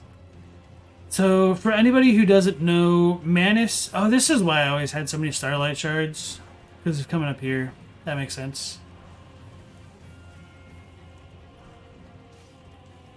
So, for anybody who doesn't know, Manus Celeste in Latin comes from, like, the Cathedral of the Heavenly Hand, essentially. I mean, I don't know if that syntax is quite right, but Manus means hand and is kind of a thing that people have talked about in Dark Souls 1 with its DLC bosses.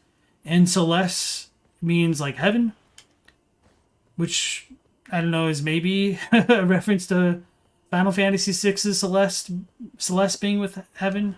I mean, I said that poorly. That like I don't think Elden Ring is making a Final Fantasy VI reference. Let me just specify that. But in Final Fantasy VI, you have one of the main heroines named Celeste, and the other one is named Terra, in English at least, so heaven and earth. The Japanese name for Terra is Tina, so it's one of those localizations I actually support, because having a character named Tina in like that kind of fantasy setting just feels a little bit off. Alright. So I do want to double check the map to see if Estelle is like listed that way. Yeah, okay. Still Misbegotten of the Void. Alright. So that's that.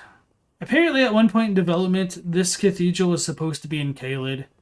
And this is kind of like a much bigger version of any of the cathedrals that we found so far. It uses the exact same architecture of, like, as the churches of America. So it's possible the Two Fingers worship began like long before America's reign, perhaps, if this is supposed to be like a church to the Two Fingers, but we don't really know for sure. Like, a lot of these names could have come like after the fact.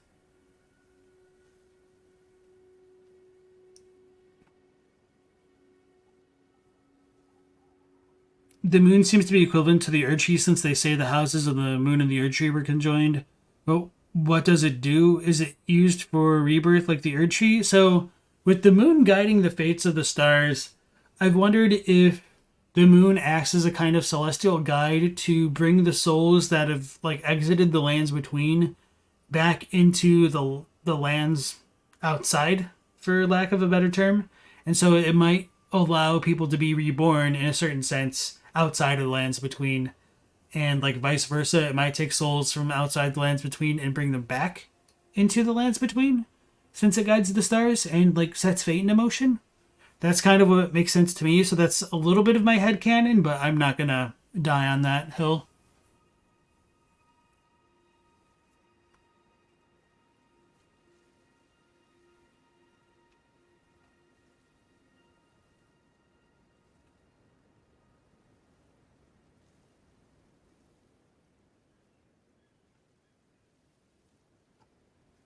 You think the first flame and the abyss are symbolic, but they want something? You assume it's the same for the moon and the Erdtree.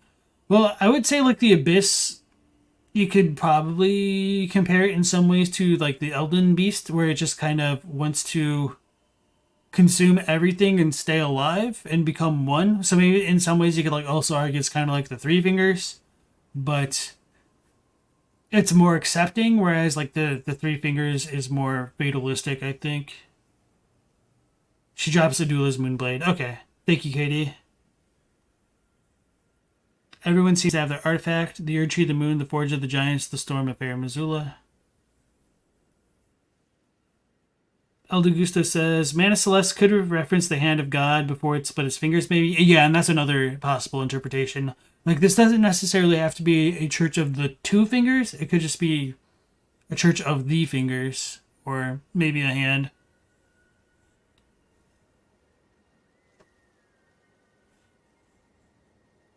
Katie said the general meaning is Heavenly Hand, but the last you checked, there were some issues with how the words were declined. Teen Sith says, per Edom Online, the Sellen, Celestial, and Cell as in Selene are unrelated roots. There goes that idea. Oh, that's an interesting idea. Yeah, I didn't even think of it that way, but rip the thought. MFY Rising Male, welcome in. Will Godwin make an appearance in the DLC? I'm not sure, like, if he doesn't, I wouldn't be surprised, but if he does, I also wouldn't be surprised, if that makes sense. I could see it going either way. David Mitchell says, Celeste can contextually also refer to wings in Latin, you would add, rather than just heaven or heavenly. Okay, thank you. Yeah, I'm not super familiar with Latin. Like, the stuff with Celeste and Terra is just, stuff that I've learned over time from like other random localization stuff. So we don't really need the lantern, but I like it. Alright, so coming into the cathedral here, I don't know why there's this cave system underneath it. It seems kind of antithetical to worshipping the Two Fingers. Because deep within this completely unadorned cave are Ranni's Two Fingers. Poor dear. Like, there's not even like steps carved into it at all, just overgrown with roots. And here we have it. Her Two Fingers. For a while, I wondered if it was meant to be like three fingers, kind of like a thumb and the index finger and middle finger. But no, apparently it's like two fingers, and it's just kind of like oddly placed that way. Completely within the center of the Two Fingers is what looks to be like the rune mark of death, the half wheel of the centipede. So that might lead into the idea that the Finger Slayer blade could have come from the Glowmide Queen's body a bit more strongly. but it could also just be because Ranni did have one half of the curse mark of death at one point, but it's still on her body, so it seems more likely a cause of having the Finger Slayer blade, since that's what we had to give to her to bring her fate into motion. And then we do have the doll underneath the so-called fateful wound. And one of the things that's really interesting about this Two Fingers, especially compared to the ones on the tops of the towers, is its flesh is still, roughly intact and all that. And even when you compare it to the one in the Round Table Hold. So this Two Fingers seems much more well-preserved. And maybe that's because it wasn't killed eons ago, or maybe because it didn't have a great rune or something along those lines. So I know we talked about the possibility that the great runes came from the Two Fingers on top of the Divine Towers. I don't really know how I feel about that theory, just because if that were the case, I feel like a great rune maybe should have popped out of this one after it was killed, but we don't really get that. So, you know about the Greek loanwords in Latin? Ranni feels so sus to you. So we'll be talking a lot more about Ranni in a little bit. Zoli's video shows it's facing backwards and that it's melting. So yeah, that might be also related to like the symbolism of like stabbing Godwin in the back if it's backwards. Yeah, and Stella, welcome back to the stream. I think you said something and I don't remember if I welcomed you. You have words that clearly come from the same Indo-European root to cause more headaches. Maybe the other ones are fake and made of wood. I don't think they're fake, because you do have the one in the Round Table Hold, which looks like the ones on top of the Divine Towers. Maybe a little bit more fleshy, but this one at the very least is like pale. And it's not hairy, which is kind of I'm fine with. Don't know what else to say about that. Alright, so let's get Ranni. Let's actually take off the lantern.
Alright, Corporate Nothing, welcome back to the stream. You're just here in your game suites.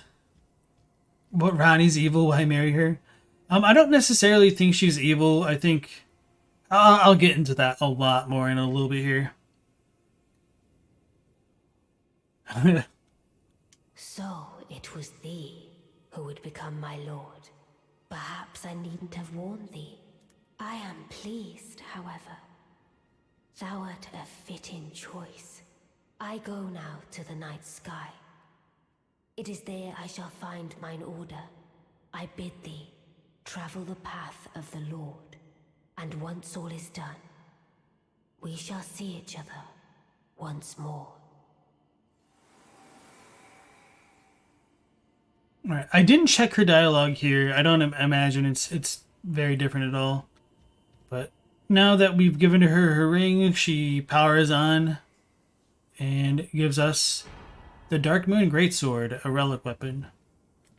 So, I know Sinister Stromboli likes to think that Ranni's ring is like a primeval glintstone. I'm kind of vehemently opposed to it because it doesn't resemble the primeval glintstone we can get from Sellen, which kind of pretty obviously has like a fetal type imagery going on with it.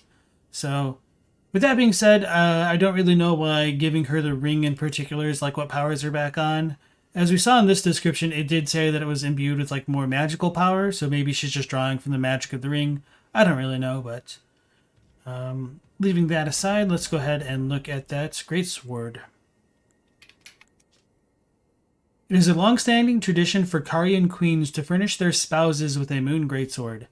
Ranni's sigil is a full moon, cold and leaden, and this sword is but a beam of its light. I'm pretty sure that's very similar to the retail, if not the exact same. So, what this reveals in a roundabout way is that Radigan was probably also given a Dark Moon greatsword, or at least a Holy Moonlight greatsword, whatever you want to call it. And he later furnished it to kind of have the appearance that we see it have later on. So if you look at the blade itself, it almost looks as though there's like a kind of tree in it. But this is also not too uncommon for like crystals to take on a tree branch-like appearance. But I do think it's probably intentionally symbolic to look like a tree, because this doesn't quite resemble the types of Holy Moonlight, Dark Moon, Lunar, Space great swords that we see in previous FromSoft titles.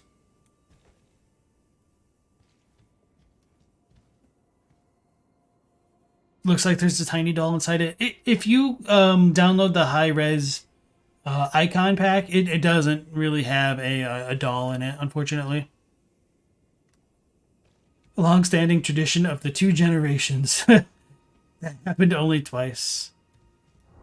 Yeah, so that might be a little bit more localization. I would need to double check, but who knows?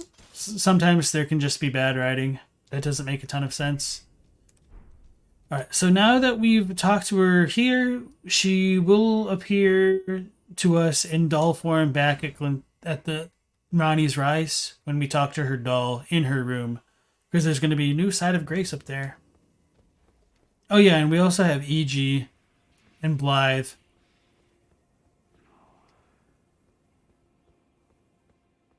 I forgot. In this version of the game, it's a little bit broken, where if you walk this way at first, it'll like break the dialogue. So, sorry.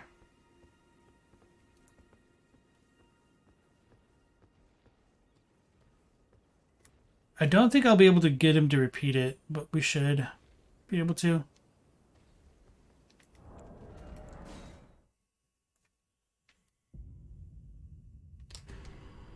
Teensa thinks her ring is an artifact of an earlier version of the quest. Someone on the Discord noted its similarities to the Dark Moon ring in Dark Souls 3. Oh yeah, that was a really good observation. Alright, Katie, you take care, man.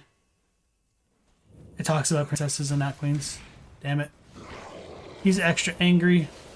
I stood up loudly, apparently.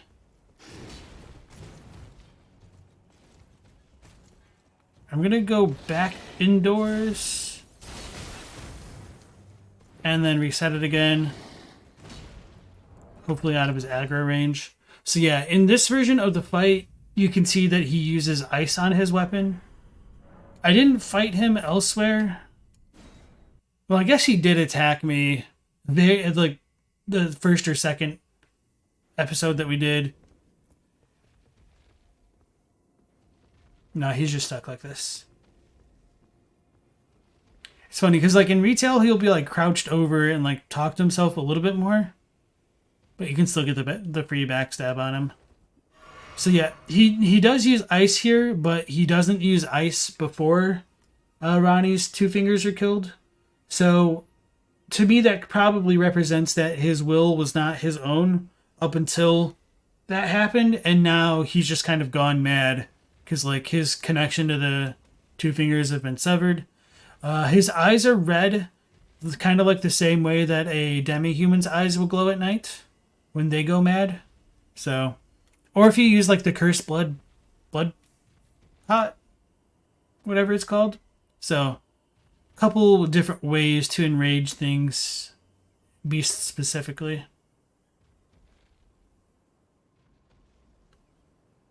At the end of the day, do we ever see fate at work other than not being able to take the Finger Slayer from the chest? Fate at work other than not being able to take the Finger Slayer blade from the chest. I think part of the issue is like the Golden Order has quote unquote broken fate by making it so that like things don't die properly. So that alters their fates in the stars and whatnot. Because the houses of the Erd Tree and the Moon were conjoined. So up until you defeat Radigan and Marika, they're going to stay conjoined. And so the fate written in the night skies is no longer free.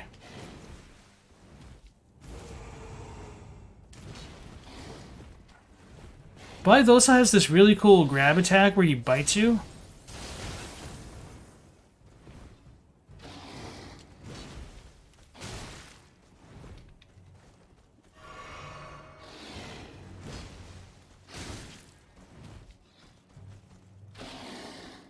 Oh, that's probably it too. Anyway.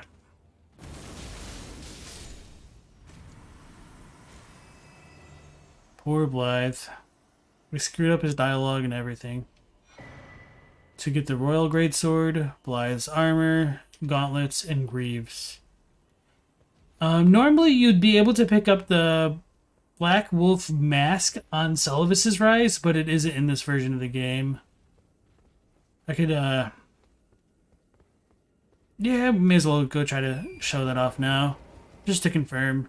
Maybe it is there and I just was blind. He's got those blood-drunk hunter eyes. True story. One of your comments got clipped. That's unfortunate. You wonder if the Bewitching Branch will work on Blythe. I don't know. So, like, sometimes it doesn't actually work on all enemies, which isn't that big of a surprise, but...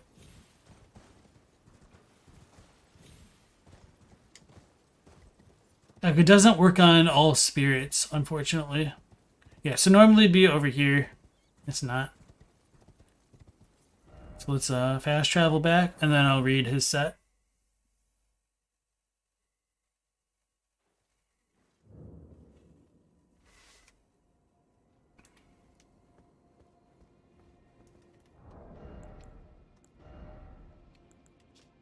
Armor of Blythe, Knight of Ranni. Okay, that's probably all the same then. Yep, that's unfortunate.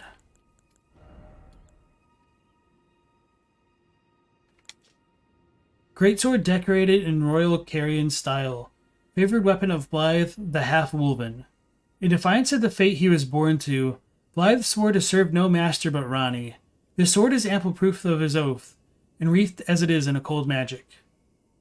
Then it has the Freezing Surge skill, which is called Wolf's Assault, I guess.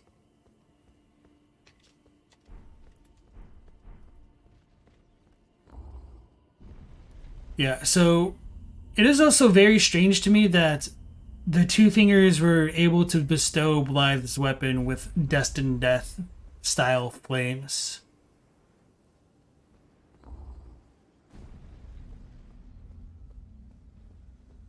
But now we're going to have a lot to talk about, so let me catch up with you guys a little bit more.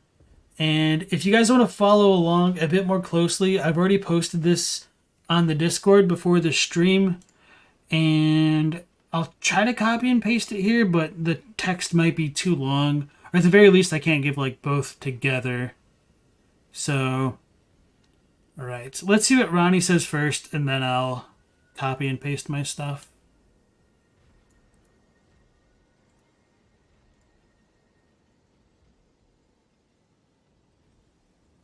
You suggested that fate isn't as real and Aegis' hat is made of a specific kind of metal, a certain type of foil. Oh, tinfoil? Tinfoil was getting censored?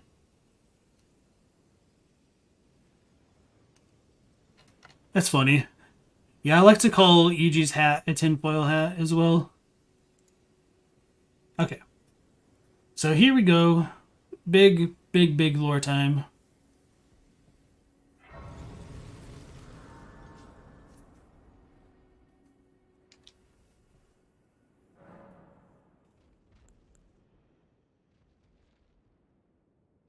I take it thou hast noticed. I shouldn't be surprised. I thought I might expound a little further upon the order I envision. Mine will be an order not of gold, but the stars and moon of the chill night. I would keep them far from the earth beneath our feet. As it is now, life and souls and order are bound tightly together. But I would have them at a great remove, and have the certainties of sight, emotion, faith, and touch all become impossibilities, which is why I would abandon this soil with mine order. Wouldst thou come to me even now, my one and only Lord?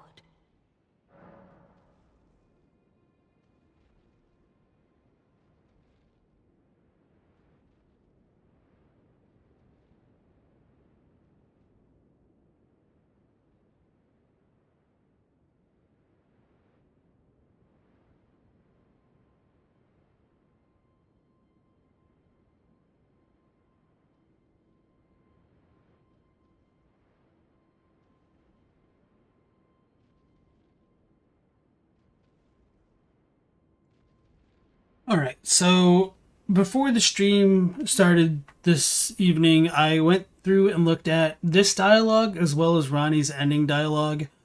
And let me also just pull up her English to compare it while I look at this real quick. So, what does she say? I totally didn't pay attention to what she said here because I was busy copying and pasting, so hopefully the dialogue didn't differ to the subtitles. Let me just double check this here. Mine will be an order not of gold, but the stars and moon of the chill night. And I would abandon this soil with mine order. Wouldst thou come to me even now, my one and only Lord? So, this dialogue as well as her ending dialogue are really hard to translate because putting it directly into English from Japanese isn't very easy to do, just because of how certain words can come across because of like the connotations. So, while I wouldn't say like my current translation is like the final version that anyone should look at, I do think the Japanese is more straightforward and easier to follow than what we did get in the English translation. There can be arguments made that like the English translation is perfectly fine, and I think one issue that people have with it is just kind of how it's delivered and broken up into chunks through like the audio delivery, which is a little bit unfortunate. But anyway, I have it as though for her dialogue, so you've noticed then, I thought you would. I've been thinking we should talk a little more about my order. My order isn't gold, it's an order of the moon, the stars, and the chilly nights. And I want to keep it away from this land. If life and soul should be together with an order, then it would be better if it were far away. She's talking about her order there. It would definitely be better if seeing it, feeling it, believing it, and touching it were all impossible. So I will leave this land with my order. Yet, wouldn't you come with me, my one and only Lord? Or I guess, like, probably even so would be better there. I don't know. Anyway, so Ranni seems to be filled with more doubts about her order in, like, the ending. So she's kind of embarking on a cold, lonely path because this is a path that hasn't been walked before. And that'll make a bit more sense with her ending, which maybe I should just post that stuff now, because I'm not sure if I want to do it. And yeah, since we're all talking about it.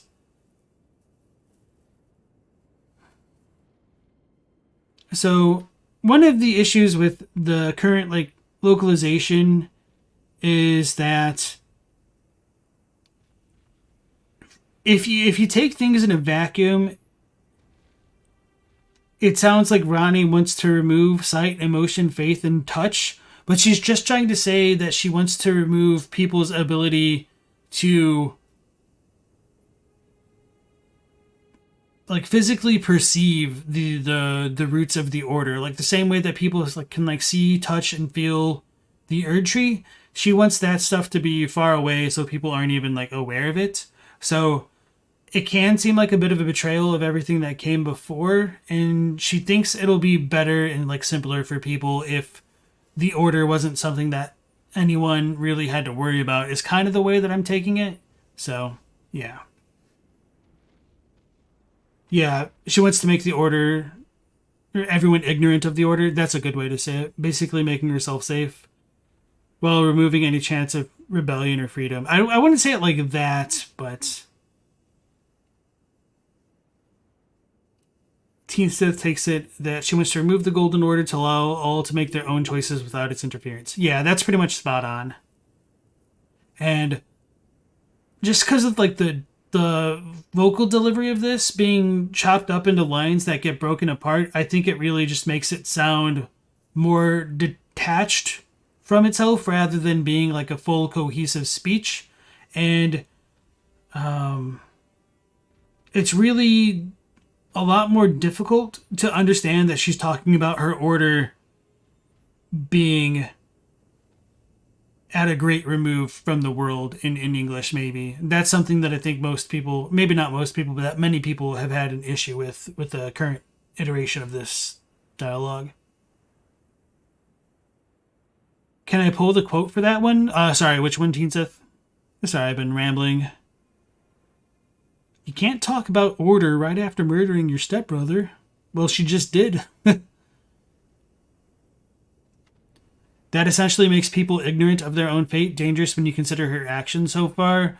I think it's a little bit different than that. She wants to give people freedom by them not having to worry about that kind of thing. So it's definitely messed up, but if you also consider it from her perspective, her killing Godwyn and all that ended up triggering the shattering, which kind of literally broke the lands between.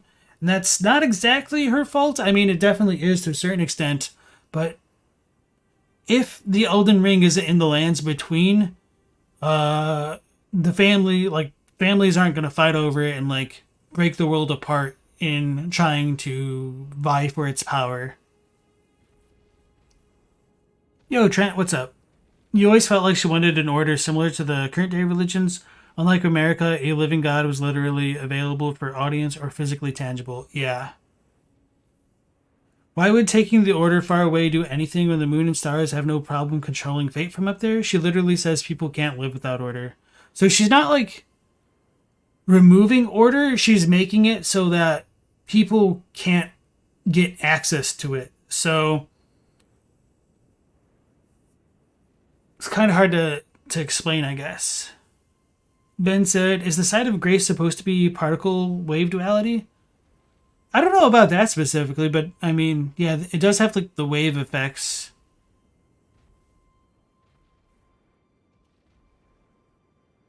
It's a very convenient opinion to have when you're a god. You're not wrong there. Yeah, and as Teen Sith says, it is ambiguous as to whether or not her intent was to kill Godwyn. And I think if we also consider Marika's lines to her children to pretty much make something of themselves or that they'd become sacrifices, Ranni's the one who seems to have acted on it first, maybe? But I guess we also don't know when Marika spoke those lines. It could have happened after Godwyn died and before she decided to break the ring. Ranni talks about abandoning the soil and earth twice. You've noticed the floor begins to submerge when she summons the Dark Moon? Great flood ending? I doubt that. Creatures like Estelle exist in space? True.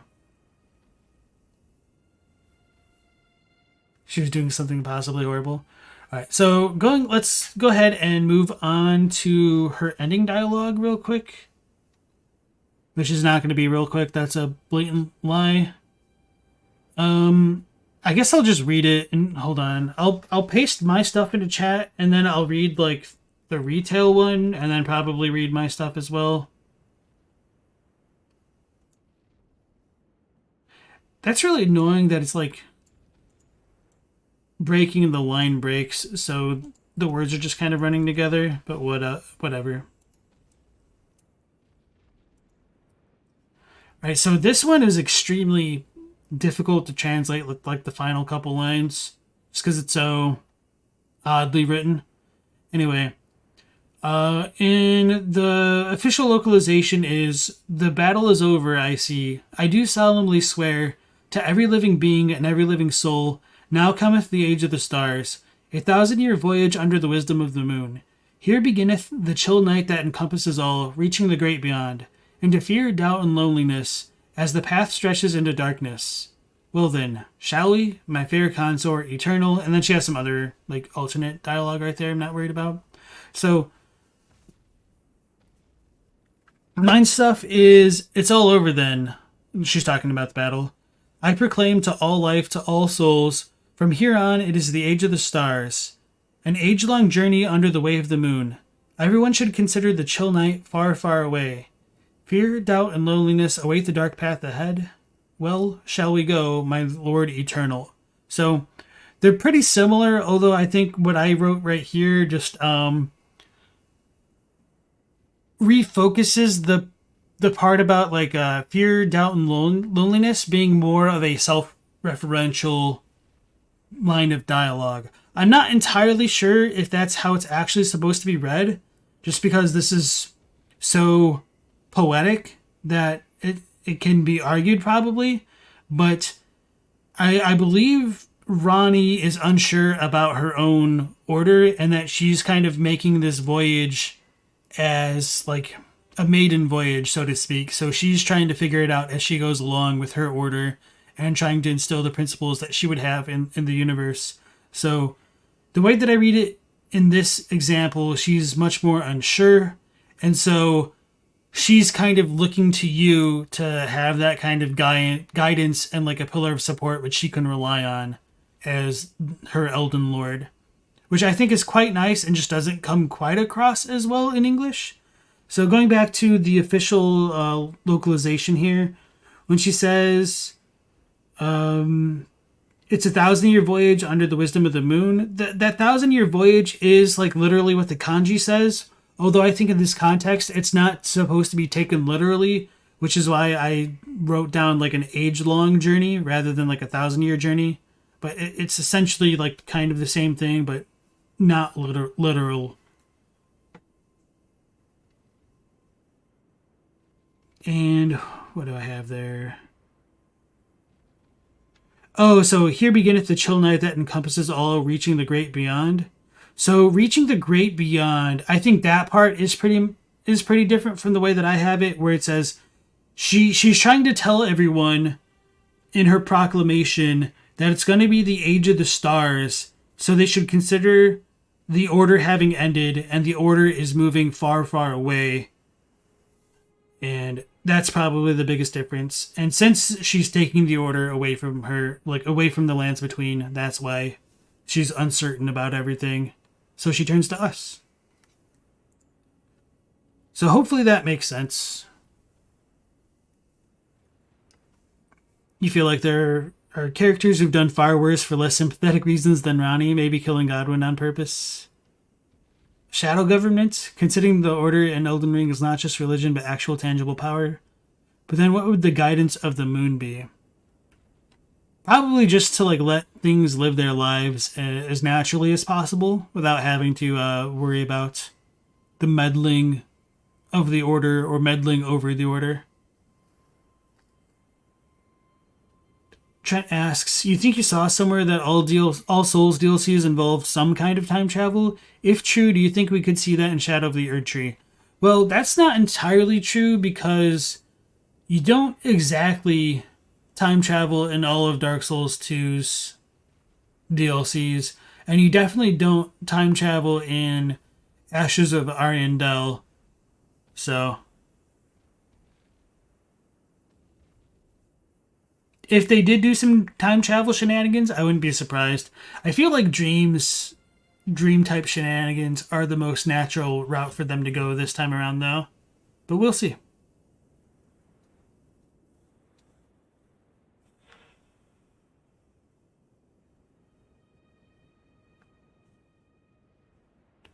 It's fear, doubt, and loneliness because people won't have the certainty of fate, the version or constant presence of a god.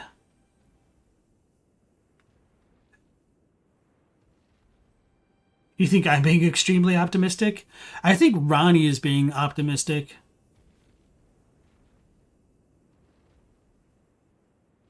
Look at her reaction to why you ask for the curse mark to fix those who live in death. She doesn't look nearly as empathetic as people make her to be. You did kind of march into her home uninvited. So, yeah, I think she's... If you look at it from Ranni's perspective, she's not interested in the way that things are. She wants to fix the way that things could be. So, like, those who live in death, that's something that's kind of done and over with, and she wants to create a new order where that could resolve that issue that already exists, perhaps.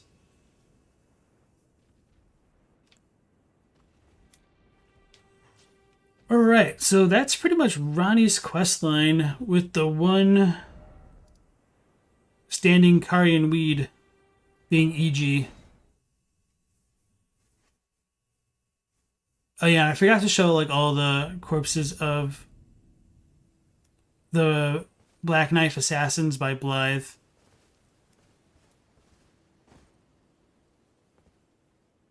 Well, my fellow, as war comes... Unthinkable. How could Blythe? How did he break free from his cell? No. More importantly, Blythe became a curse that plagued Lady Ranni. Yet even in madness, gave himself to her. I've made a grave misjudgment. And I thought myself a capable war counselor. I'll catch up with you soon enough, Blythe. When I do, I only hope you'll accept my apology. Right. Hey Rat, welcome back. We just finished off Ranni's questline, and I talked about the translations of her dialogue and her rise as well as the ending. So chat is kind of hashing it out with themselves as well. Ben says, you think her age is like the age of enlightenment or a dawn of modern science? You don't think she really thinks it will last forever? Like, obviously, every age has come to an end before. Yeah. So that's the way that I take it. So when she says, like, 1,000-year voyage, it does kind of have a connotation of, like, a time limit to it, but it doesn't, like, literally mean 1,000-year voyage, I think. EG knows people are going to kill him. It's a little bit weird why he says it like that. I think it means like he doesn't intend to fight back, but that doesn't make much sense either because there's corpses of Black Knife Assassins here as well. So let's go ahead and show it off.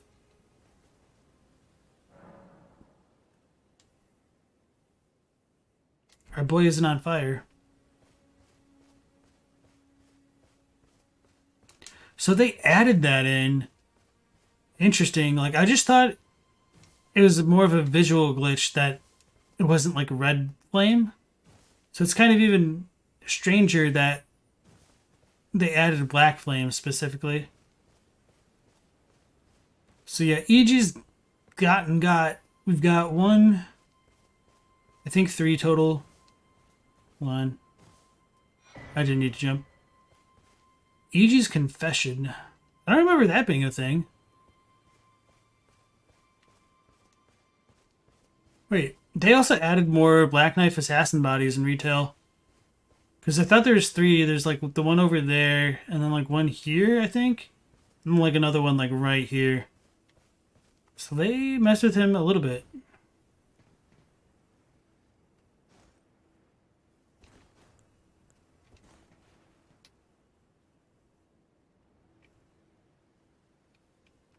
Our poor guy.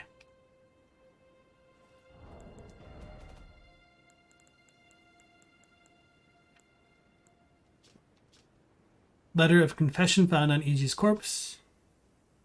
She is declaring her own guilt for having sealed away Blythe. She.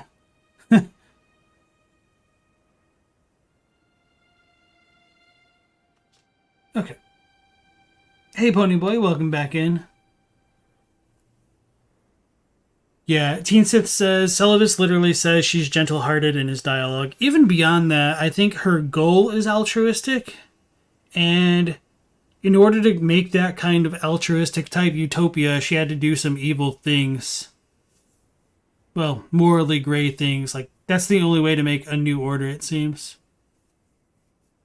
And there is also the fact that multiple like item descriptions mention how the conspiracy of the Black Knives could also possibly be related to Marika. So Marika could have helped Ranni set along her plans. Malbit said, From Software gave us hints to Elden Ring and Sekiro and Bloodborne. Given both games began development at the same time, in Bloodborne there were runes and Ludwig's blades resembling a glintstone. Presumably him taking off his helmet is what triggered his death. I don't know about that, because his helmet is still sort of on. It's just like his neck is tilted up.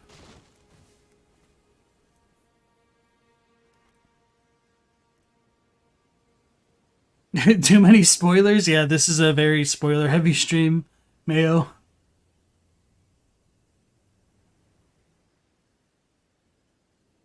Well, Sullivan is also trying to betray Ranni, so he gets his own comeuppance, essentially. Read the helmet description? I don't have the helmet.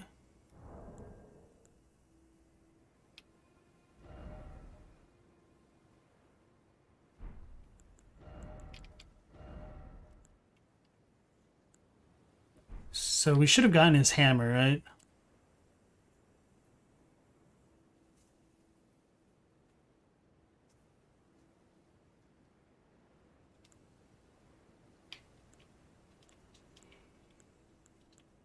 What did we just pick up? The confession threw me off. Oh no, it's the bell bearing. Okay. I don't actually remember where to get his helmet. Okay, so two. Okay, so there's two corpses.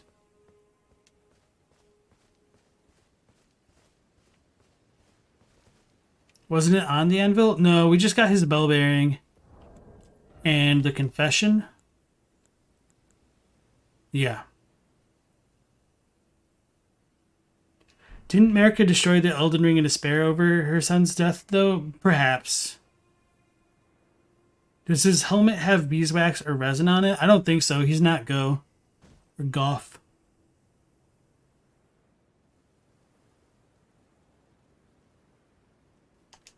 Alright, so we completed this section of the game, so I think let's go ahead and do the Sellen stuff, since we're doing carrying stuff already.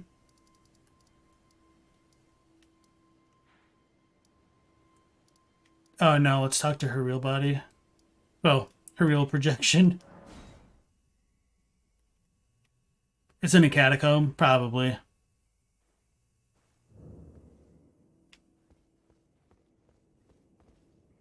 You think Marika's the one who ordered it, but the intention was to get the rune that gives you the Duskborn ending, but it failed and ruined the Erd Tree.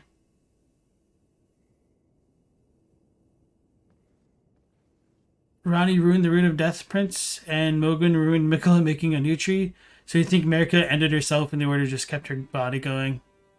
Hence Radagon is called Radagon the Golden Order in the Japanese version.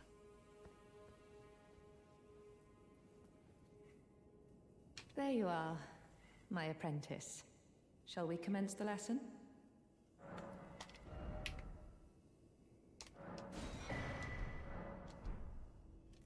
Probably need to buy a couple more before she says more things.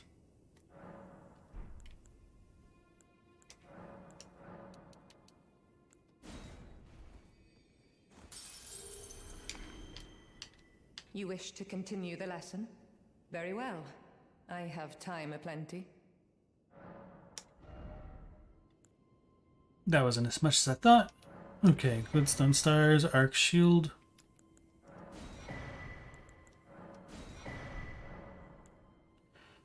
Oh man, so we're gonna get a lot of the really good dialogue from Sellen over here. Okay. You wish to continue the lesson? Very well. I have time aplenty.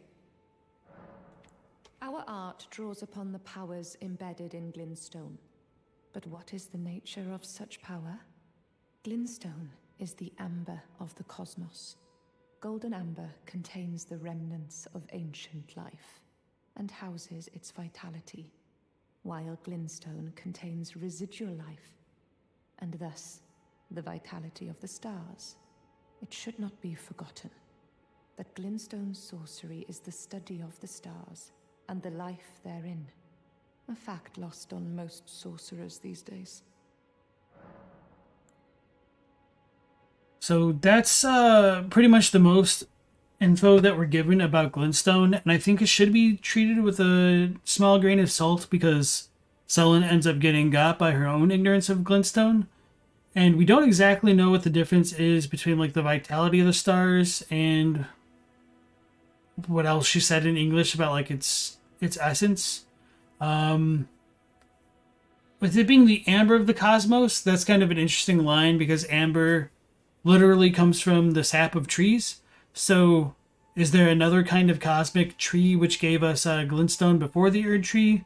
Is the Erd tree the progenitor of all glintstone?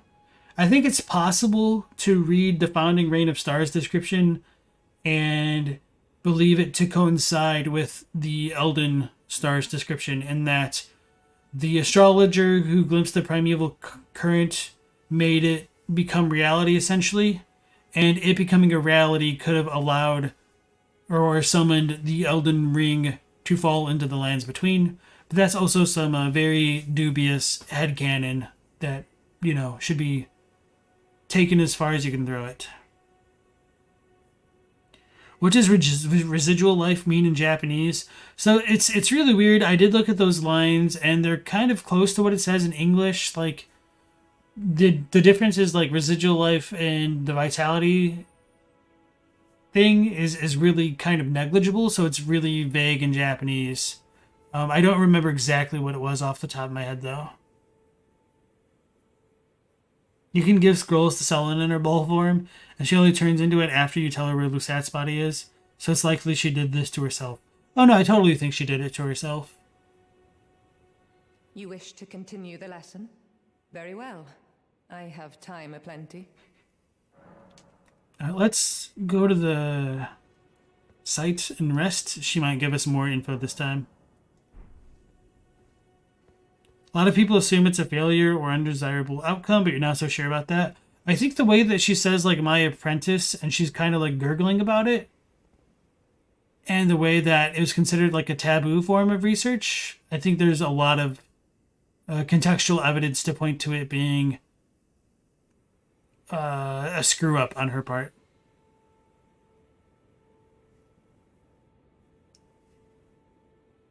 Erdtree is an omnipotent being that came to improve humanity, while glintstones come from a different cosmic tree that has been warring with for eons. Maybe. Maybe we'll find out about that shadow over the Erdtree rat. Says, sorry if this was covered on the Mirror Helms. What is implied by wards off the intervention of the greater will? What could intervention be? Seems to imply the greater will can see their minds, maybe. So I think if we consider how Blythe can be controlled by the Two Fingers and or the greater will, and the way that the Two Fingers can create remembrances, it might have been a way to stop that from happening to them. And not only that, the Two Fingers can cast like the White Shadow's Lure, or the distraction spell as it's called in this game, where they can show light to people and cause them to like lose their sanity, to lose their like own presence of mind.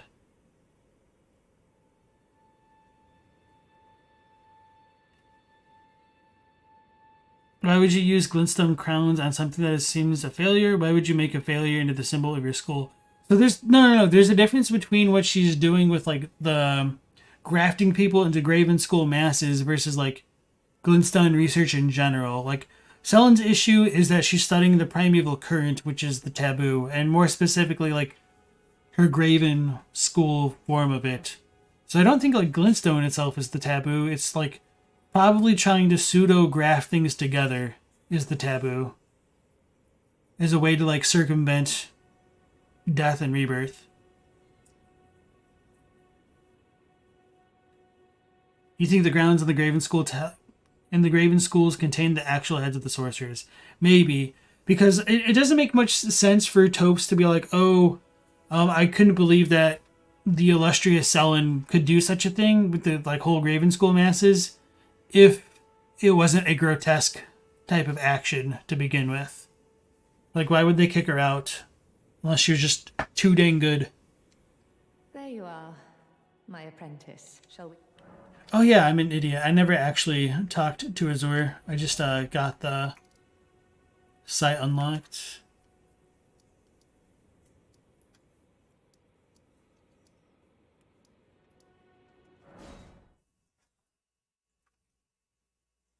Lots and lots of coffins in the cemeteries and whatnot in the academy surrounding the area too. Yeah.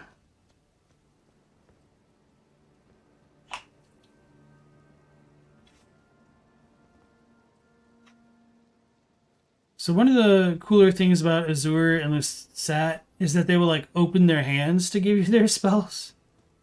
Oh yeah. And Azur at the very least is floating. Or he's like doing that little trick where they just have a very tiny imperceptible stool underneath them that they're just chilling on. I doubt that's what they were going for. His robe also kind of looks like it has like the raven feathers on it, which is interesting. If you do look there, it's really hard to make out. It's better to see it on Lusat. You can see the old Raylucarian crest on like the banners in the debate hall and whatnot.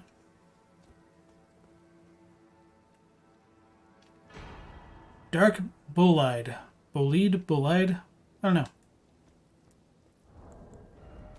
So a lot of these spells are going to be different.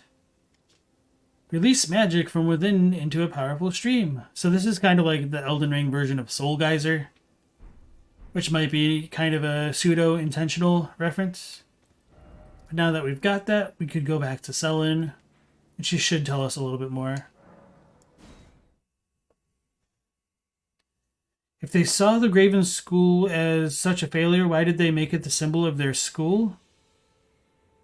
They didn't make it the symbol of their school. From Lusat and Azur sets and the Crystallian descriptions, it seems the goal of the Graven Mages is to become stars themselves. You think the idea of a Graven School is more or less playing on the idea of a school of fish? I don't know about that. That's kind of an interesting thought, though. So like the Graven School talisman is more essentially like what Sellen is doing. We don't really have references of Graven School masses before her. There is the possibility that Lusat and Azur could have worked on it, and that could have been why they were banished from Raya Lucaria. But at the very least, she picked up the practice again. So like the primeval current sorcerers might be focusing on the Graven School stuff, but oh, yeah, that actually reminds me. So, part of the issue with this is that school doesn't mean school in the way that you might be thinking. Like, the word that it comes from in Japanese just means, like, clump. If I remember correctly, it's like katamari, like, katamari damashi, which means, like, rolling souls, rolling spirits. But anyway, so, like, the Graven schools are just, like, graven clumps. Although I don't think they were called Graven. Now I'm going to look this up. It's been a while.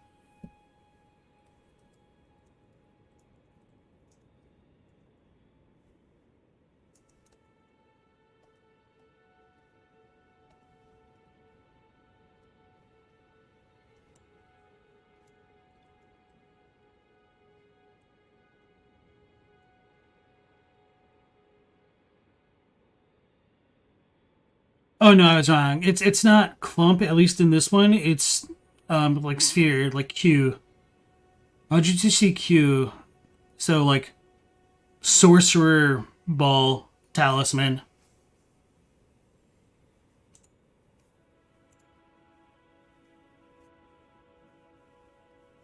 It's not that Sellen is trying to turn into a god. It's more like a scientist moving his brain to a jar. It'd be painful, look horrible, but from their perspective, a great achievement. I think that was her intention, but I don't think it worked out as well as she thought it could. Because, I mean, she still has her primeval glintstone, So she's kind of already succeeded in putting her brain into a jar to a certain degree, but she wants to move from the puppet, which is kind of like the successful culmination of that brain in the jar stuff, into something greater. So she wants to become a star. We don't exactly know why. Probably to just be like part of the cosmos and get a better understanding of it in general, to get even more power or just more understanding. Because knowledge is power, but yeah.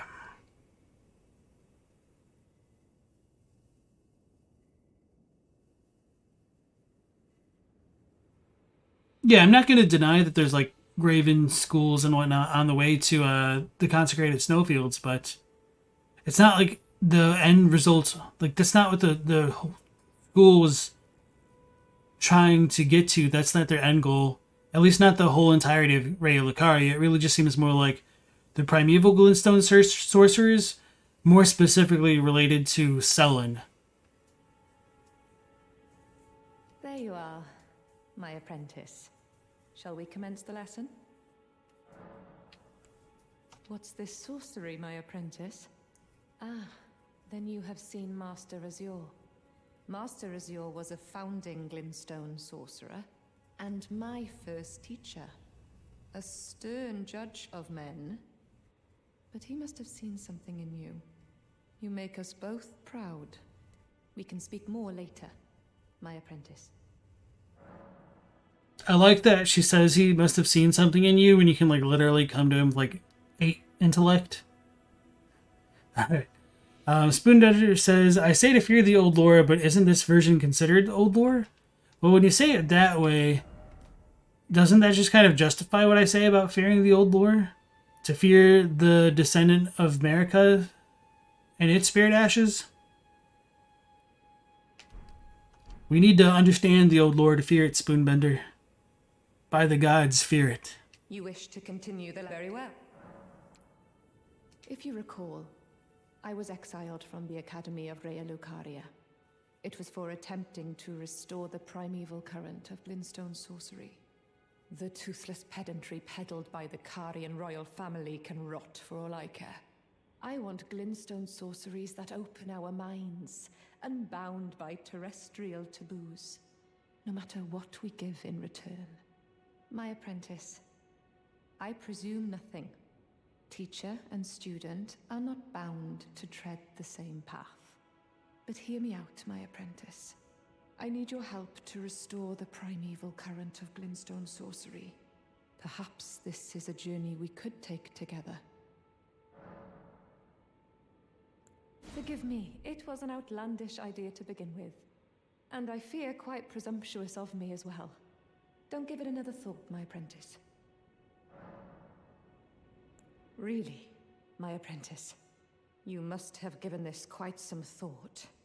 Splendid. I thank you. This pleases me. It's been far too long since I found a fellow kindred spirit. The Dead Sea Scrolls are just the 1.0 version of later biblical texts. I saw a meme the other day where it's like somebody was trying to argue that like the souls of the unborn fetuses from abortions were going to like one of the most outer layers of hell, and then somebody like commented that like the Catholic Church changed their stance in like 2011 or something like that, and that the souls of unborn fetuses can go to heaven. And then someone else is like, MFer didn't even read the patch notes. So that just kind of reminded me of that. You're not saying the Academy wants that. You're saying from her perspective, it's what she wanted. The Graven Mages want to be inorganic. It's their goal. Azure and Lusat still had fleshy bits. She made herself into a chunk of stone that can still talk and teach spells. Unpractical, but progression from her point of view.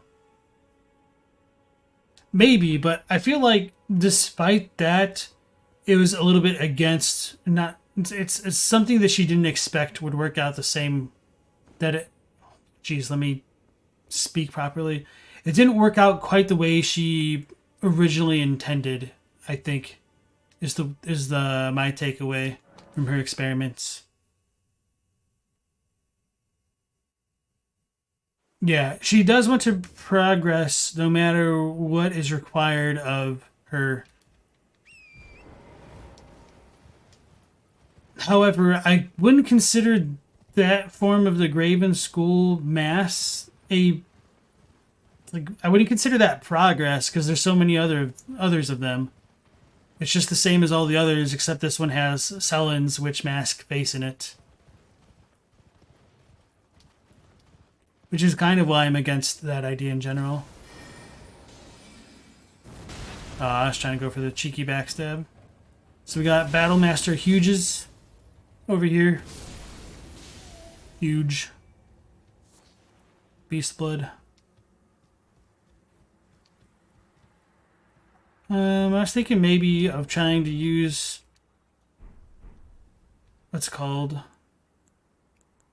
Yeah, I'm going to go for it. Oh, we do have it equipped. Sweet. Law of Regression to just show that it doesn't actually work for this, unfortunately.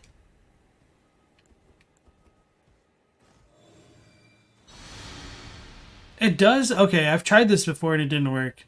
So screw me, I guess.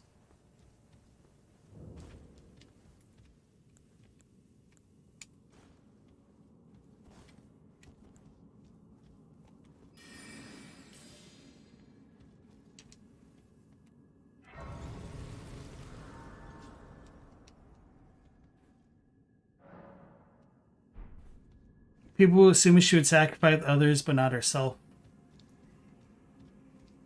Well, like, she talks about being taught the mysteries of life when we come back as Elden Lord. So it seems like something went wrong for her to become a space ball before that fully came into being.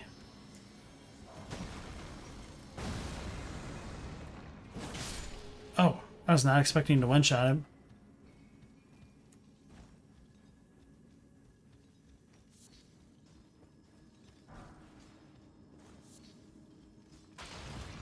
You think there is some sort of progression? Well, I would just disagree. Which is fine. We don't have to agree.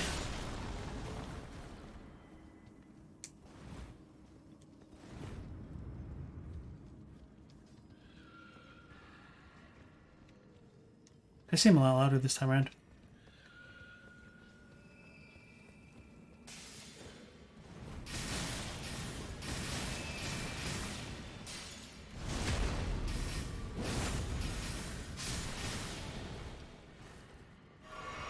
So the way to Lusat is down here. You go over the first gap, drop down the crystals in the second gap.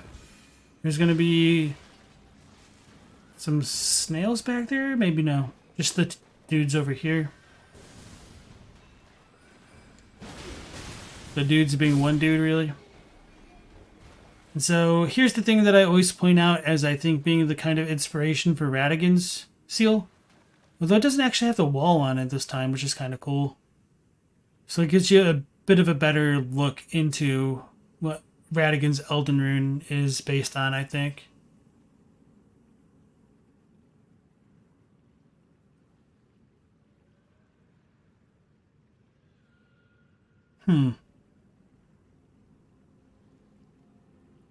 So it's a hexagon, and it does have, like, stars on the outside.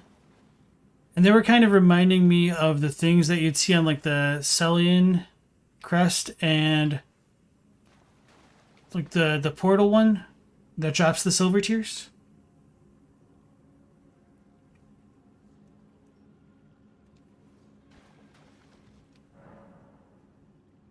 Held shut by a seal breaker. Fudge. Why didn't Sellen give me the key? Man. I gotta go all the way back.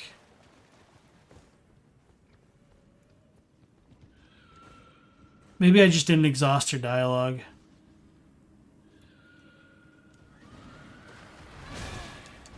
You think she misunderstood what she was getting herself into? Yeah.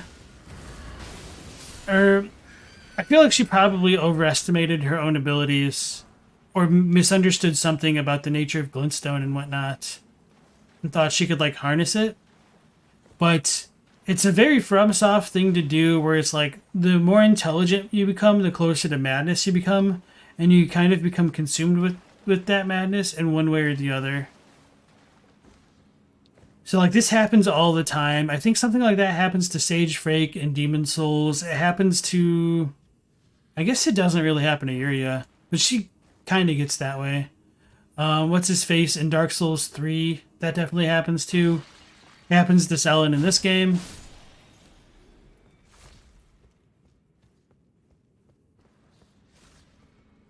Let's go back to the beginning. Or maybe I should finish it. Yeah, I guess it makes more sense to finish it. This set of crystal mines is annoying to deal with. Most Elden Ring lore equals to be continued. Insert acoustic guitar here. You think because it looks ugly and she doesn't really have a voice that people assume it's a failure? I mean, I think those are pretty good reasons. I did come to the beginning. I done goofed. Alright.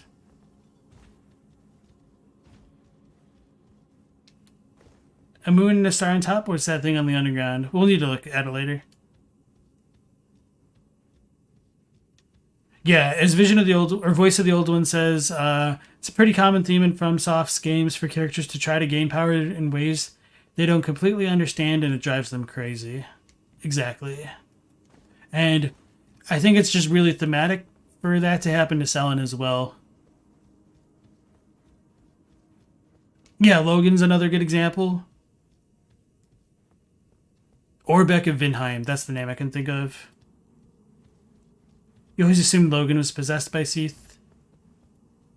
Being smart has only made you more miserable? Rip. Frake survives till the end, and Orbeck dies at the Archives, probably because they are cursed by Seath. No, they're not cursed by Seath. It's just like they're cursed by knowledge. And looking into the nature of the soul specifically, which is pretty much exactly what Sellen is doing, like almost verbatim. Because you could argue that like souls can live within Glintstone, and Glintstone are crystals, and Seath and Logan were studying crystals. It's almost like a damn Star Wars prequel with the way that it's echoing its story beats. Did anyone ever figure out From's hint to their next game in Elden Ring because they always leave one? As far as I know, that's mostly happened in their DLCs. So, we'll see. In Dark Souls 2, we know Seath was possessing the spider, so we know. There are Seath hands coming out of the books.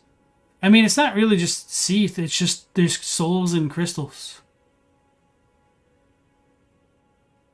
There you are, my apprentice. Shall we commence the lesson? I need your help, my apprentice. Master Lusat is another founding Glintstone sorcerer. And like Master Azure, he was banished from the Academy. Now he languishes in prison somewhere. My apprentice, can you find Master Lusat? With this Glintstone key, you should be able to cross the boundary that encloses him. Sullian Sealbreaker, so I goofed. I need him to restore the primeval current of Glintstone sorcery. He's nigh a child of the stars. Such is his body now. After his expulsion from the Academy, I heard that Master Lusat returned to his home, a place called Celia in the eastern Caelid wilds. Thinking about it, I obtained the Glintstone key I gave you from a Celian sorcerer. It wouldn't be too much of a leap to suppose he's still cooped up nearby. After his expulsion from the Academy, I heard that Master Lusat returned to his home, a place called Celia in the eastern Caelid wilds. Thinking about it, I obtained the Glintstone key I gave you from a Celian sorcerer. It wouldn't be too much of a leap to suppose he's still cooped up nearby. Alright, so... yeah, that's pretty straightforward. My apprentice, give me a moment later. I have a favor to ask. The form you see before you is merely a projection. My body lies elsewhere, but the Academy's shackles prevent it being moved. My body is on the Weeping Peninsula at the southern tip of the lands between, imprisoned in the ruins just down from the Church of Marika, past the plain of the Wandering Mausoleum. Can you make the journey to my body? I have something that I can only trust with you. My body is on the Weeping Peninsula at the southern tip of the lands between, imprisoned in the ruins just down from the Church of Marika, past the plain of the Wandering Mausoleum. Can you make the journey to my body? I have something that I can only trust with you. Alright, so she pretty much just laid out all of her cards on the table there. So let's go back to the crystal mine. Alright. Udobi Break, welcome in. Are you crazy for thinking Marika and Radigan might be a Dragon Lord-esque dragon in a human form? The reason why you believe that is because of the stone skin, Fair Missoula's cliffs faces, code referring to one of the Placidus Axe heads as a female. So I think it's possible that they do have some draconic relations, because not only like the Fair Missoula cliff face, but Maliketh is the beast clergyman of Fair Missoula, which is like explicit. And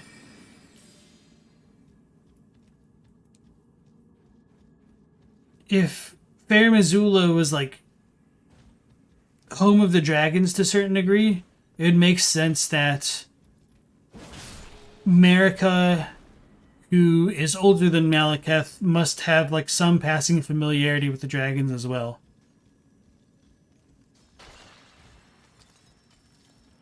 But whether or not they're dragon people is arguable. We do potentially have the thing with like Lansac saying like a dragon can take human form.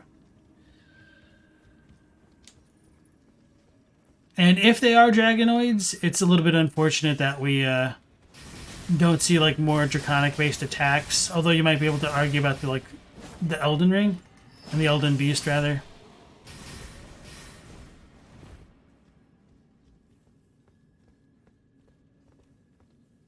Uh-oh. Okay, I lived.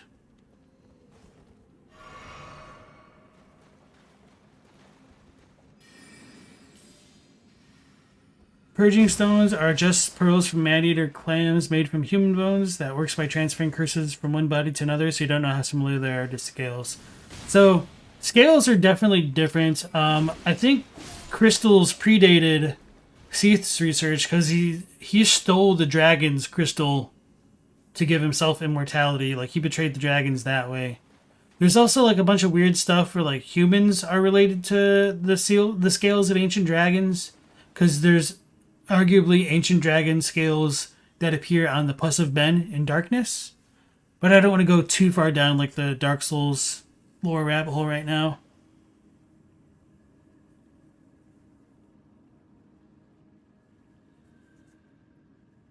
And like curses produce souls like the basilisks and stuff, so it's not just like Seath.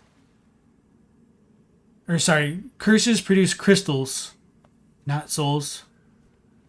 Oh shoot, I meant to look at that. So the thing on the bottom, so that sun-like thing kind of also appears on Renala's robe. The Sellen Sealbreaker is a glintstone key used to destroy magic barriers. It was given by Saren in order to free Lusat from confinement. This key also has a picture of the Nox giant thrones on it in the middle of it. That's like the Sellen/Nox seal on their sorceries. It has like the two rotating stars around the chair as well.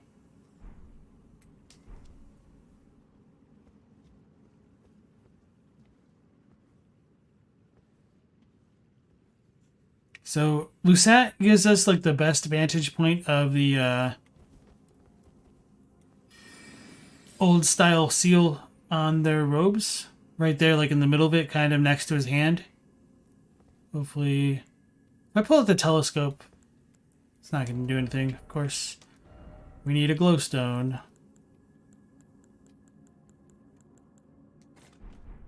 I always look at the soap when I'm trying to pull out the glowstones.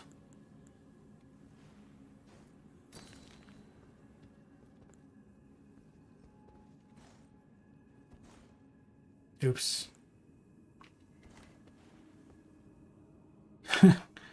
So yeah, that's the symbol that I talk about all the time. It's in the debate hall. So Lusat's really cool looking to me. I really dig the eyeball helmet, which is kind of fused into his cranium, or so it said. I don't really know what the little dangly thing is beneath it. This symbol appears a couple times, like the eye-looking thing, arguably in Estelle.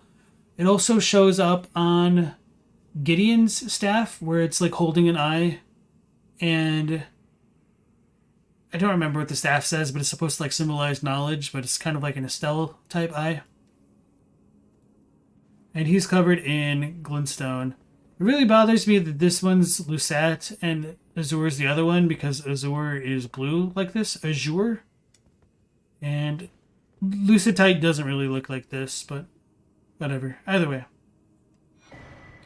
Pleiades, which is named after a real galaxy or a constellation. I don't remember which. A technique of the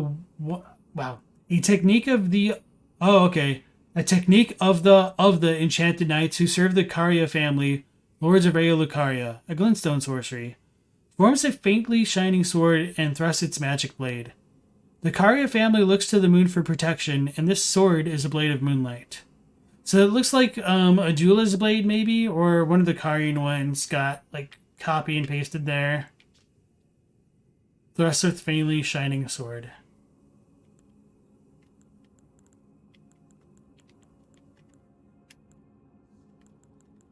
Rip. It is a constellation, a star cluster? Okay. 7 sisters? Oh, okay. That's cool.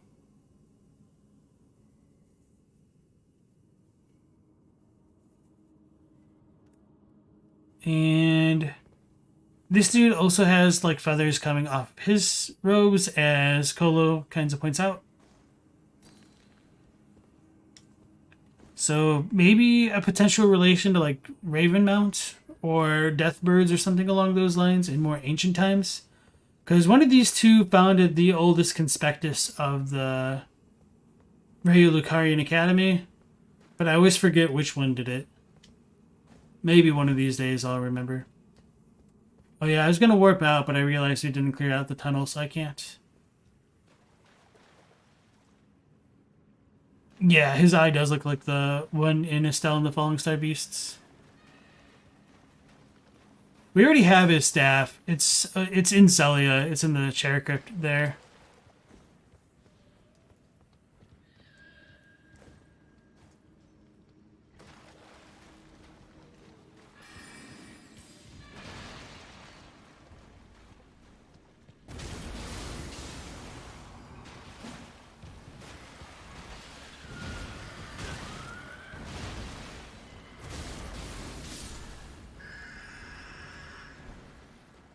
Hate Revenants.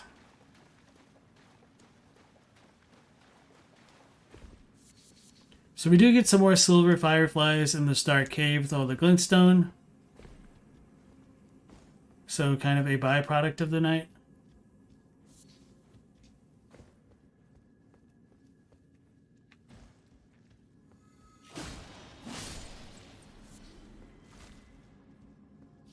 Now I just need to determine where it originally came from. Okay, so this is the way I went backwards before, I think.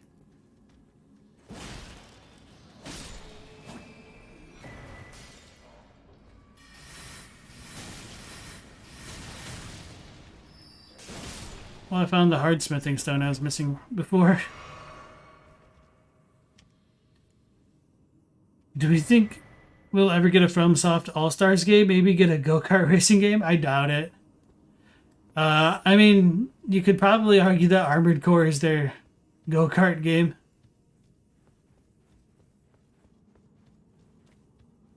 Okay, we should be good now.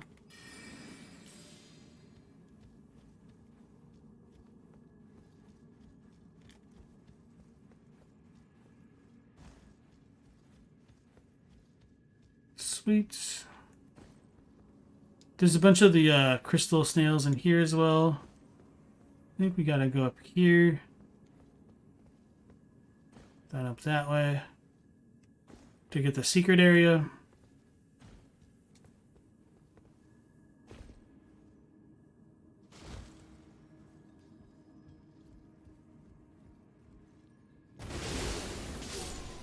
Feels good.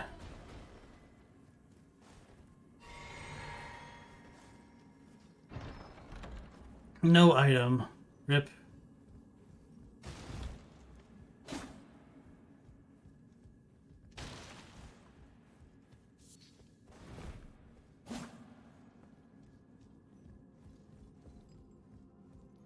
Armored Core isn't an all-stars game with characters from all the franchises? What are you talking about? Patches is literally in all the franchises. Got him.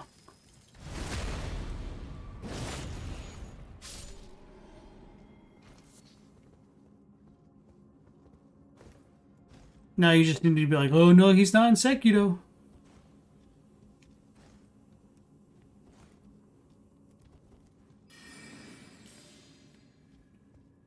You saw a comment that was something like the Souls games are to build a bigger fan base as long as a long game to get more people to play Armored Core.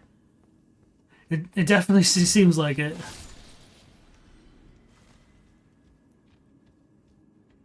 All the FromSoft old heads be like, oh, I made this game.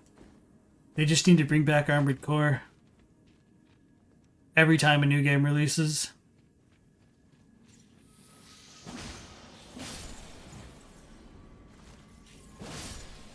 So yeah, as I mentioned about soap, it seems like the things in each area get influenced by the stuff that they're surrounded by. So silver fireflies seem to either lose their gold or they're just always silver. They never get their gold. And in this area, we've got the crystal snails becoming crystallized themselves and having crystal breath. And I got turned around. I actually don't know where to go. Isn't this the way we came? No. Sweet. Okay. Now we get our coveted 3 Crystallion fights. I don't think there's any like super special treasure up there, so I'm just gonna dodge what I can. Oh, they're all putrid. I forgot that. I should have put on my shield.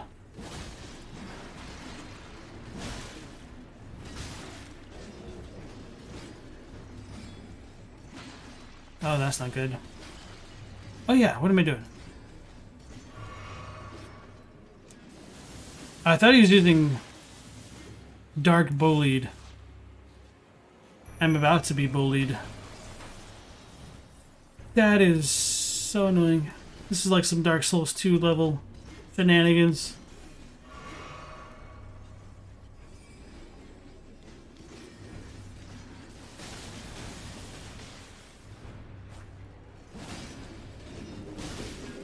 I got rotted. I forgot about that. I should have played safer.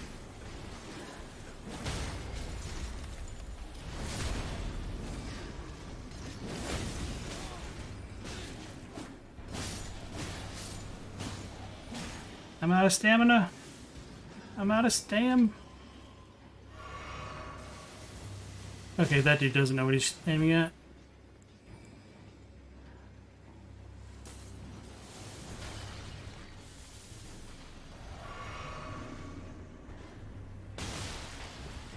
I'm stuck on the thing. Oh, that's not even the one I wanted to hit.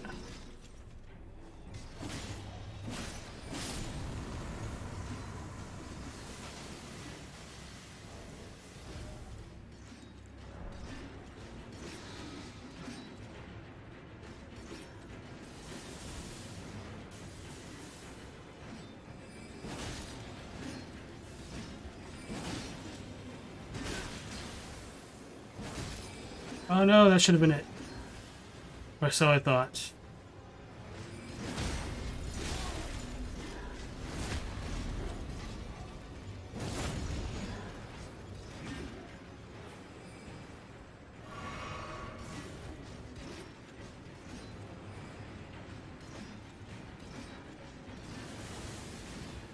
Yeah, this should be good enough.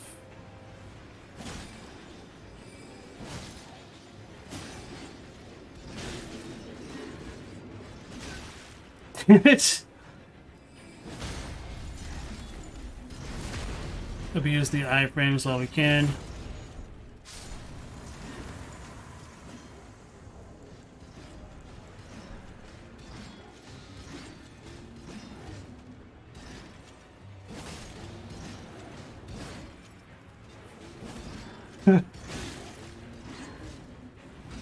Try not to get rotted again.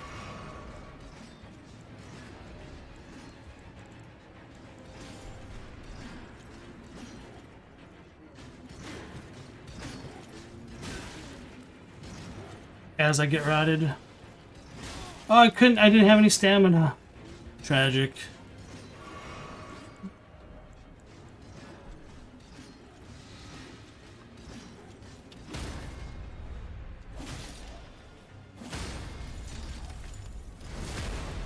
Oof. He's just one character. You meant like a PlayStation All-Star Smash Bros? Nope, nope. He's in all of them. You're stuck.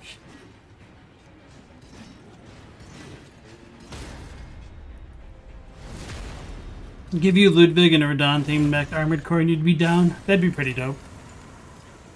This is my opinion on Mikola and Godwin. Can we get a video before we get the DLC so we can test my prediction accuracy? Oh, the prediction for the DLC? No, I'm not comfortable releasing something like that.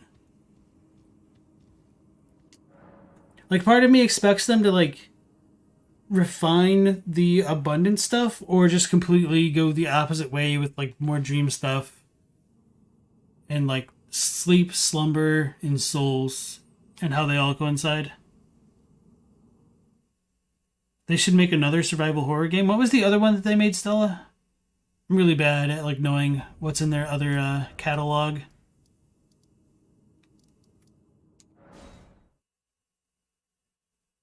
I'm big on certain kinds of speculation. I try to stay as grounded as I can.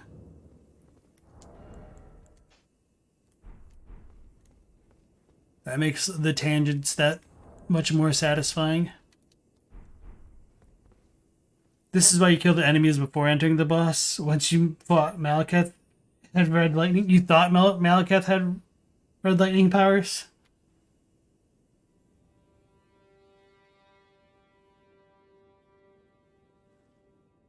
There you are, my apprentice. Shall we commence the lesson? Who could have guessed? What a place to find Master Lusat. You have my gratitude. This is all your work. I am truly pleased to have you as an apprentice and a kindred spirit. This is a mere token of my thanks. Please take it. Starlight shards. Now we're at like max capacity, of course. This brings us a full step closer. The bodies of Masters Azure and Lusat can be admitted to the Academy. If only I could undo these wretched shackles.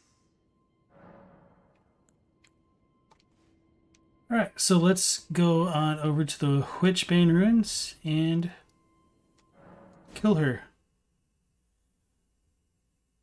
So Kuon is the survival horror game? I didn't realize it's survival horror. Like, I've seen screen caps of it, but I don't really think I've seen like a lot of gameplay. Maybe like a cutscene here, but I don't think anything in game. Why did it just drop down? That's kind of funny.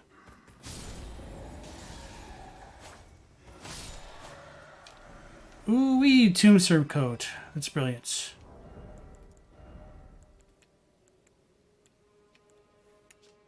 Armor used by Mausoleum Knights. Not so brilliant.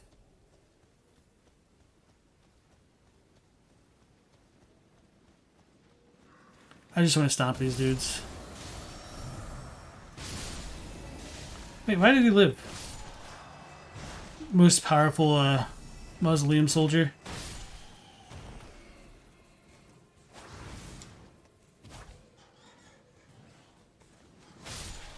Alright. What are my thoughts on the worm-faced dudes in the woods called the Durasane in the game files? So, I think Lance may have had a video about that, where it's just kind of a dev reference to how there's either like a grave or something like that in the game where like a character's like praying to it or something like that. So that's just kind of how I take it. It's in a pose that's in front of the grave looking at the flowers. So apparently that's like a Durasane reference. Yeah, I didn't show off that spewing attack, but I've wondered whether or not the way that the Graven School masses can shoot out that kind of bluish smoke stuff is similar to how the Wandering Mausoleum in the Consecrated Snowfield can do something similar, and or if it's possible that the Wandering Mausoleums were intended to like shoot spirits into the sky, so that way they could like join the stars and whatnot. But that's a really big pile of speculation I'm sitting on. Their skulls are bound to the mausoleum. Seems like the skull has a spiritual significance. Durasane means uprooted. Their faces look like roots. Oh, that's an interesting perspective. But as far as I knew, it's only like the one worm face that was called Durasane, or however it's pronounced, Daracene. I'm saying it like it's Japanese, even though there's no C. Alright. I should probably talk to Jellin. He's not going to show up. Yeah, he's not going to show up until we do this thing with Sellen. My apprentice, thank you for coming. These shackles take a toll on us all.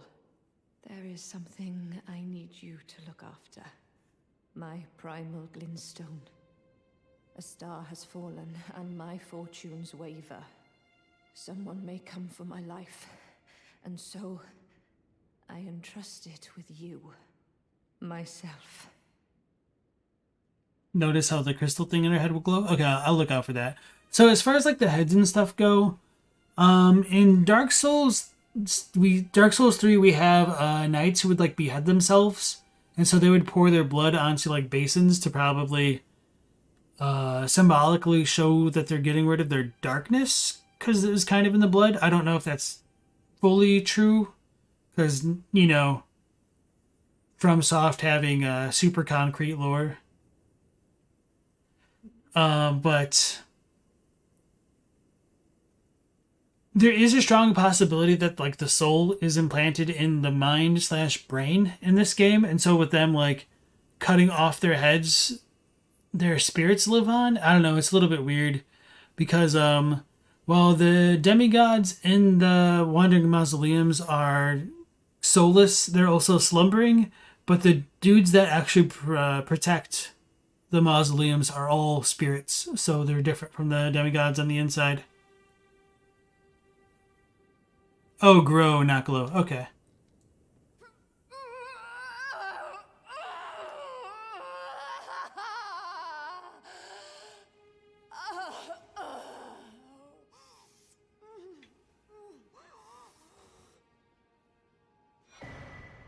Sellen's primal glintstone.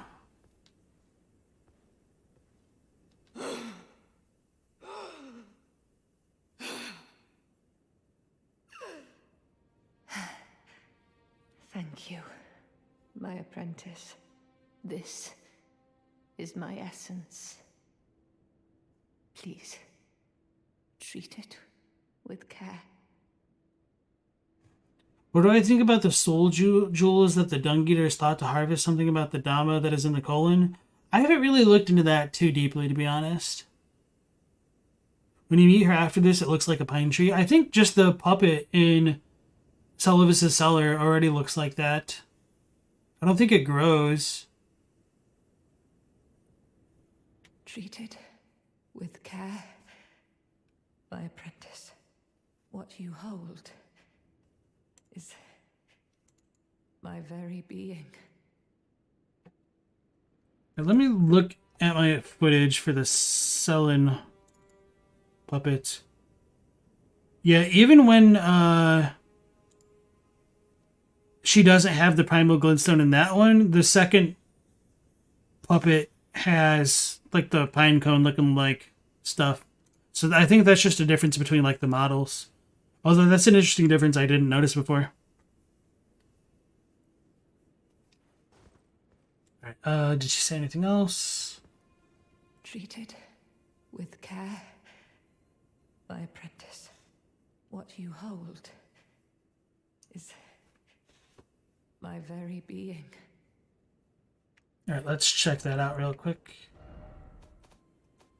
It's unfortunate I don't have the primal glintstone blade. Glintstone sealed within Sellen's body. The surface is covered with vein-like red lines, with its slowing coming to resemble amber after many years. Interesting. So yeah, if you do zoom in on this icon, you can see what looks like a fetus in the very center, which is likely supposed to represent Sellen. It is interesting that her body can still talk to us briefly. Treated what you... And if we return to the cellar where she is, she won't be there anymore. If we reload it, Jaren should appear here. So I'm just going to reload it real quick, because if he's not here, that's good. Because then I can show off like her being absent in the other place. And if he is here, oh well.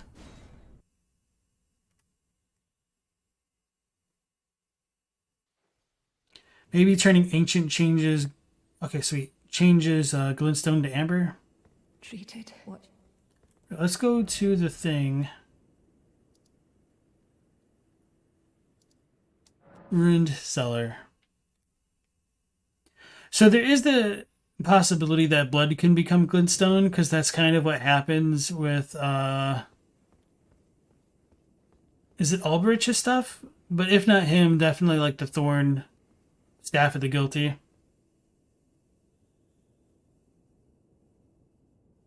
The table hold to see if it shudders? I don't understand what you're asking.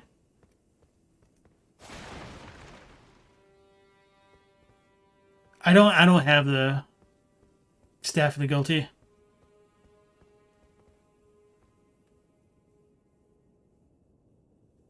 The message where it shudders? I don't know what you're talking about.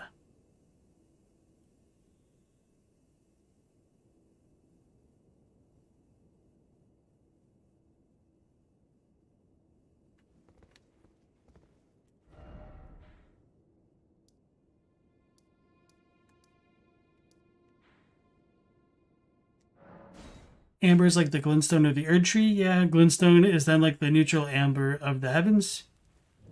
Maybe. Because like some glintstone can hold more. Wait, why is there Lena still here? Okina as well?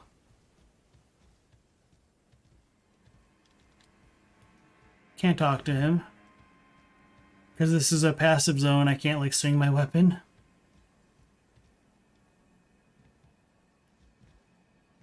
That's funny.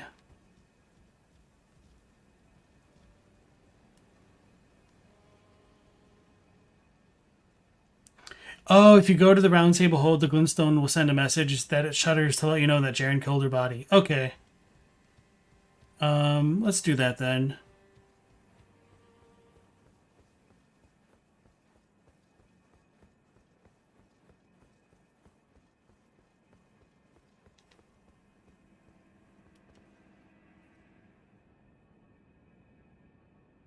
At last, the war festival has ended. Brave champion, you have our gratitude. The celebration was spectacular. General Radahn is surely pleased. Festering with rot and crippled by madness, all he wanted was an honorable death. Finally, my work is done. I'm no longer bound to this fortress. I have a task in mind. Old business, you could say. You wouldn't understand. May we meet again, if the fates deign it. Brave champion. It's time I went on my way. May we meet again, if the fates deign it. Brave champion. Right, let's try to the round table hold then. Does that mean hex magic involves burning people to turn into glintstone? No, we talked about this on the Discord a couple weeks ago. Trying to remember, because it was a little bit strange.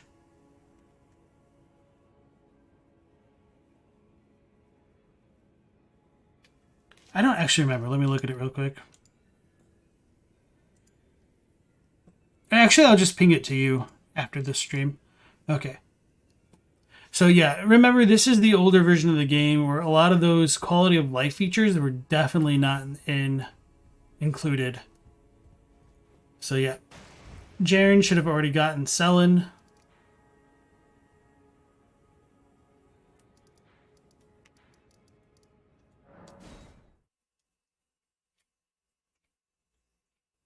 Sellen's projection was already gone.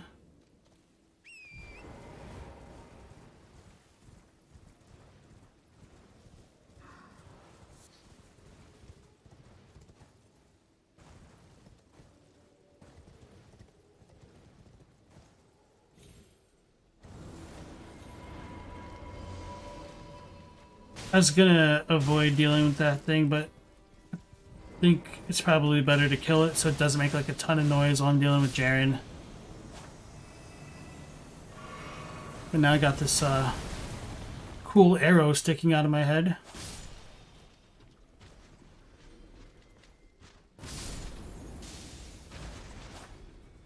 Okay.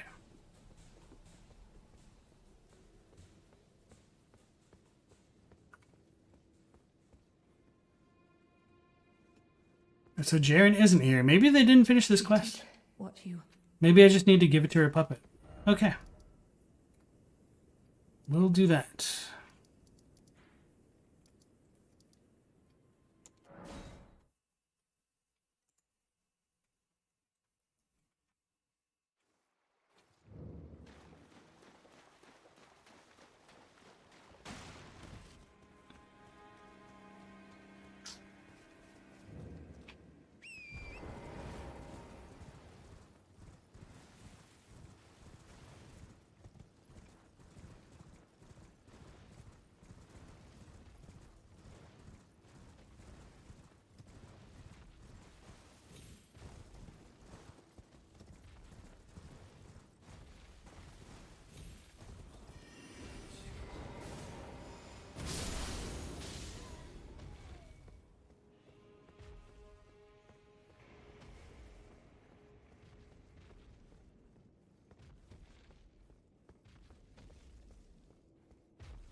Dragon stomping around. So despite picking up the Dung Eater puppet, his body is still here, which is kind of funny. Now we can use the Primeval Glintstone. You can see she already has the cone head.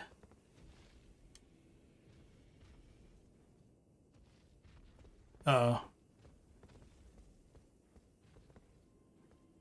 Oh, there's just no animation for it, I guess. My apprentice. Just how long has it been? Thank you. You've helped me fill a new body once again, and it's truly a gem. Young and full of vigor, a snug fit for my primal glintstone. Better still, I've shed those awful shackles. Finally, I can return to the academy to expel the Karian royal family and restore the primeval current. My dear apprentice. I owe this all to you. Finally, I can return to the academy to expel the Karian royal family and restore the primeval current. So that's that for her quest. Let's go see if Jaren tries to kill her. And we'll probably end it after that for the night and pick up tomorrow at like Raya Lucaria for the rest of their quest.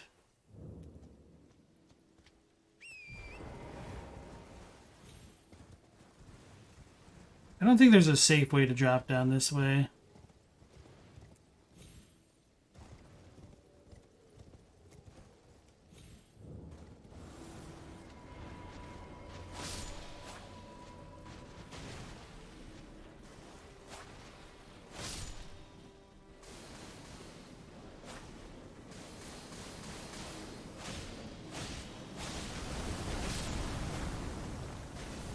Should be one other puppet, right? There it is.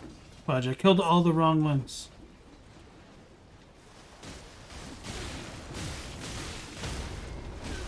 So annoying.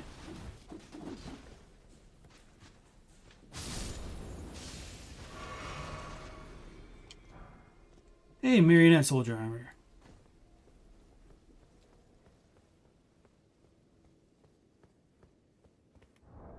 Okay, Jaren's here. Armor of metal bands arranged in a lattice. Worn by marionette soldiers, notorious attendants of the Glintstone sorcerers. The construction of this armor is remarkably crude, now rusted over and severely dented. Still good enough, however, for a mere doll. So it is kind of funny that, in addition to Ranni, the Raya-Lucarians were experimenting with giving dolls autonomy. Automatons, as it were. Ah, well met. I hardly expected to see the champion of the festival here, of all places. You didn't know Sellen, did you? Well, whatever the case, she's dead now. Just put it behind you. She was known as the Graven Witch. Obsessed by the primeval current, countless sorcerers fell to her hand. The most dangerous mage in the entire history of Raya-Lucaria's academy. So that kind of confirms that she was definitely using other sorcerers for her methods. It is strange, though. The woman, she was like a husk. Her soul already fled. I suspect Sellen lives on elsewhere. I'm sure she'll turn up eventually, in another body. A sickening thought, but one that won't stop gnawing at me. Gnawing. I suspect Sellen lives on elsewhere. I'm sure she'll turn up eventually, in another body. A sickening thought, but one that won't stop gnawing at me. America's body at the end looks just like a husk as well, right? Yeah. Okay, so that's that for now. We can attack him, but we don't need to, because we'll just kill him in Raya-Lucaria, because you get more items that way. Fun game design. That's how it is sometimes. So I'm going to warp over here, and then we'll just call it there for tonight and pick it on up tomorrow. Alright, everybody. So we'll go ahead and start again at 10 p.m. Eastern Standard Time. Hopefully you'll be able to join. For everybody who's been lurking and watching and commenting, once again, thank you. Hopefully we'll see you next time. Last Protagonist out.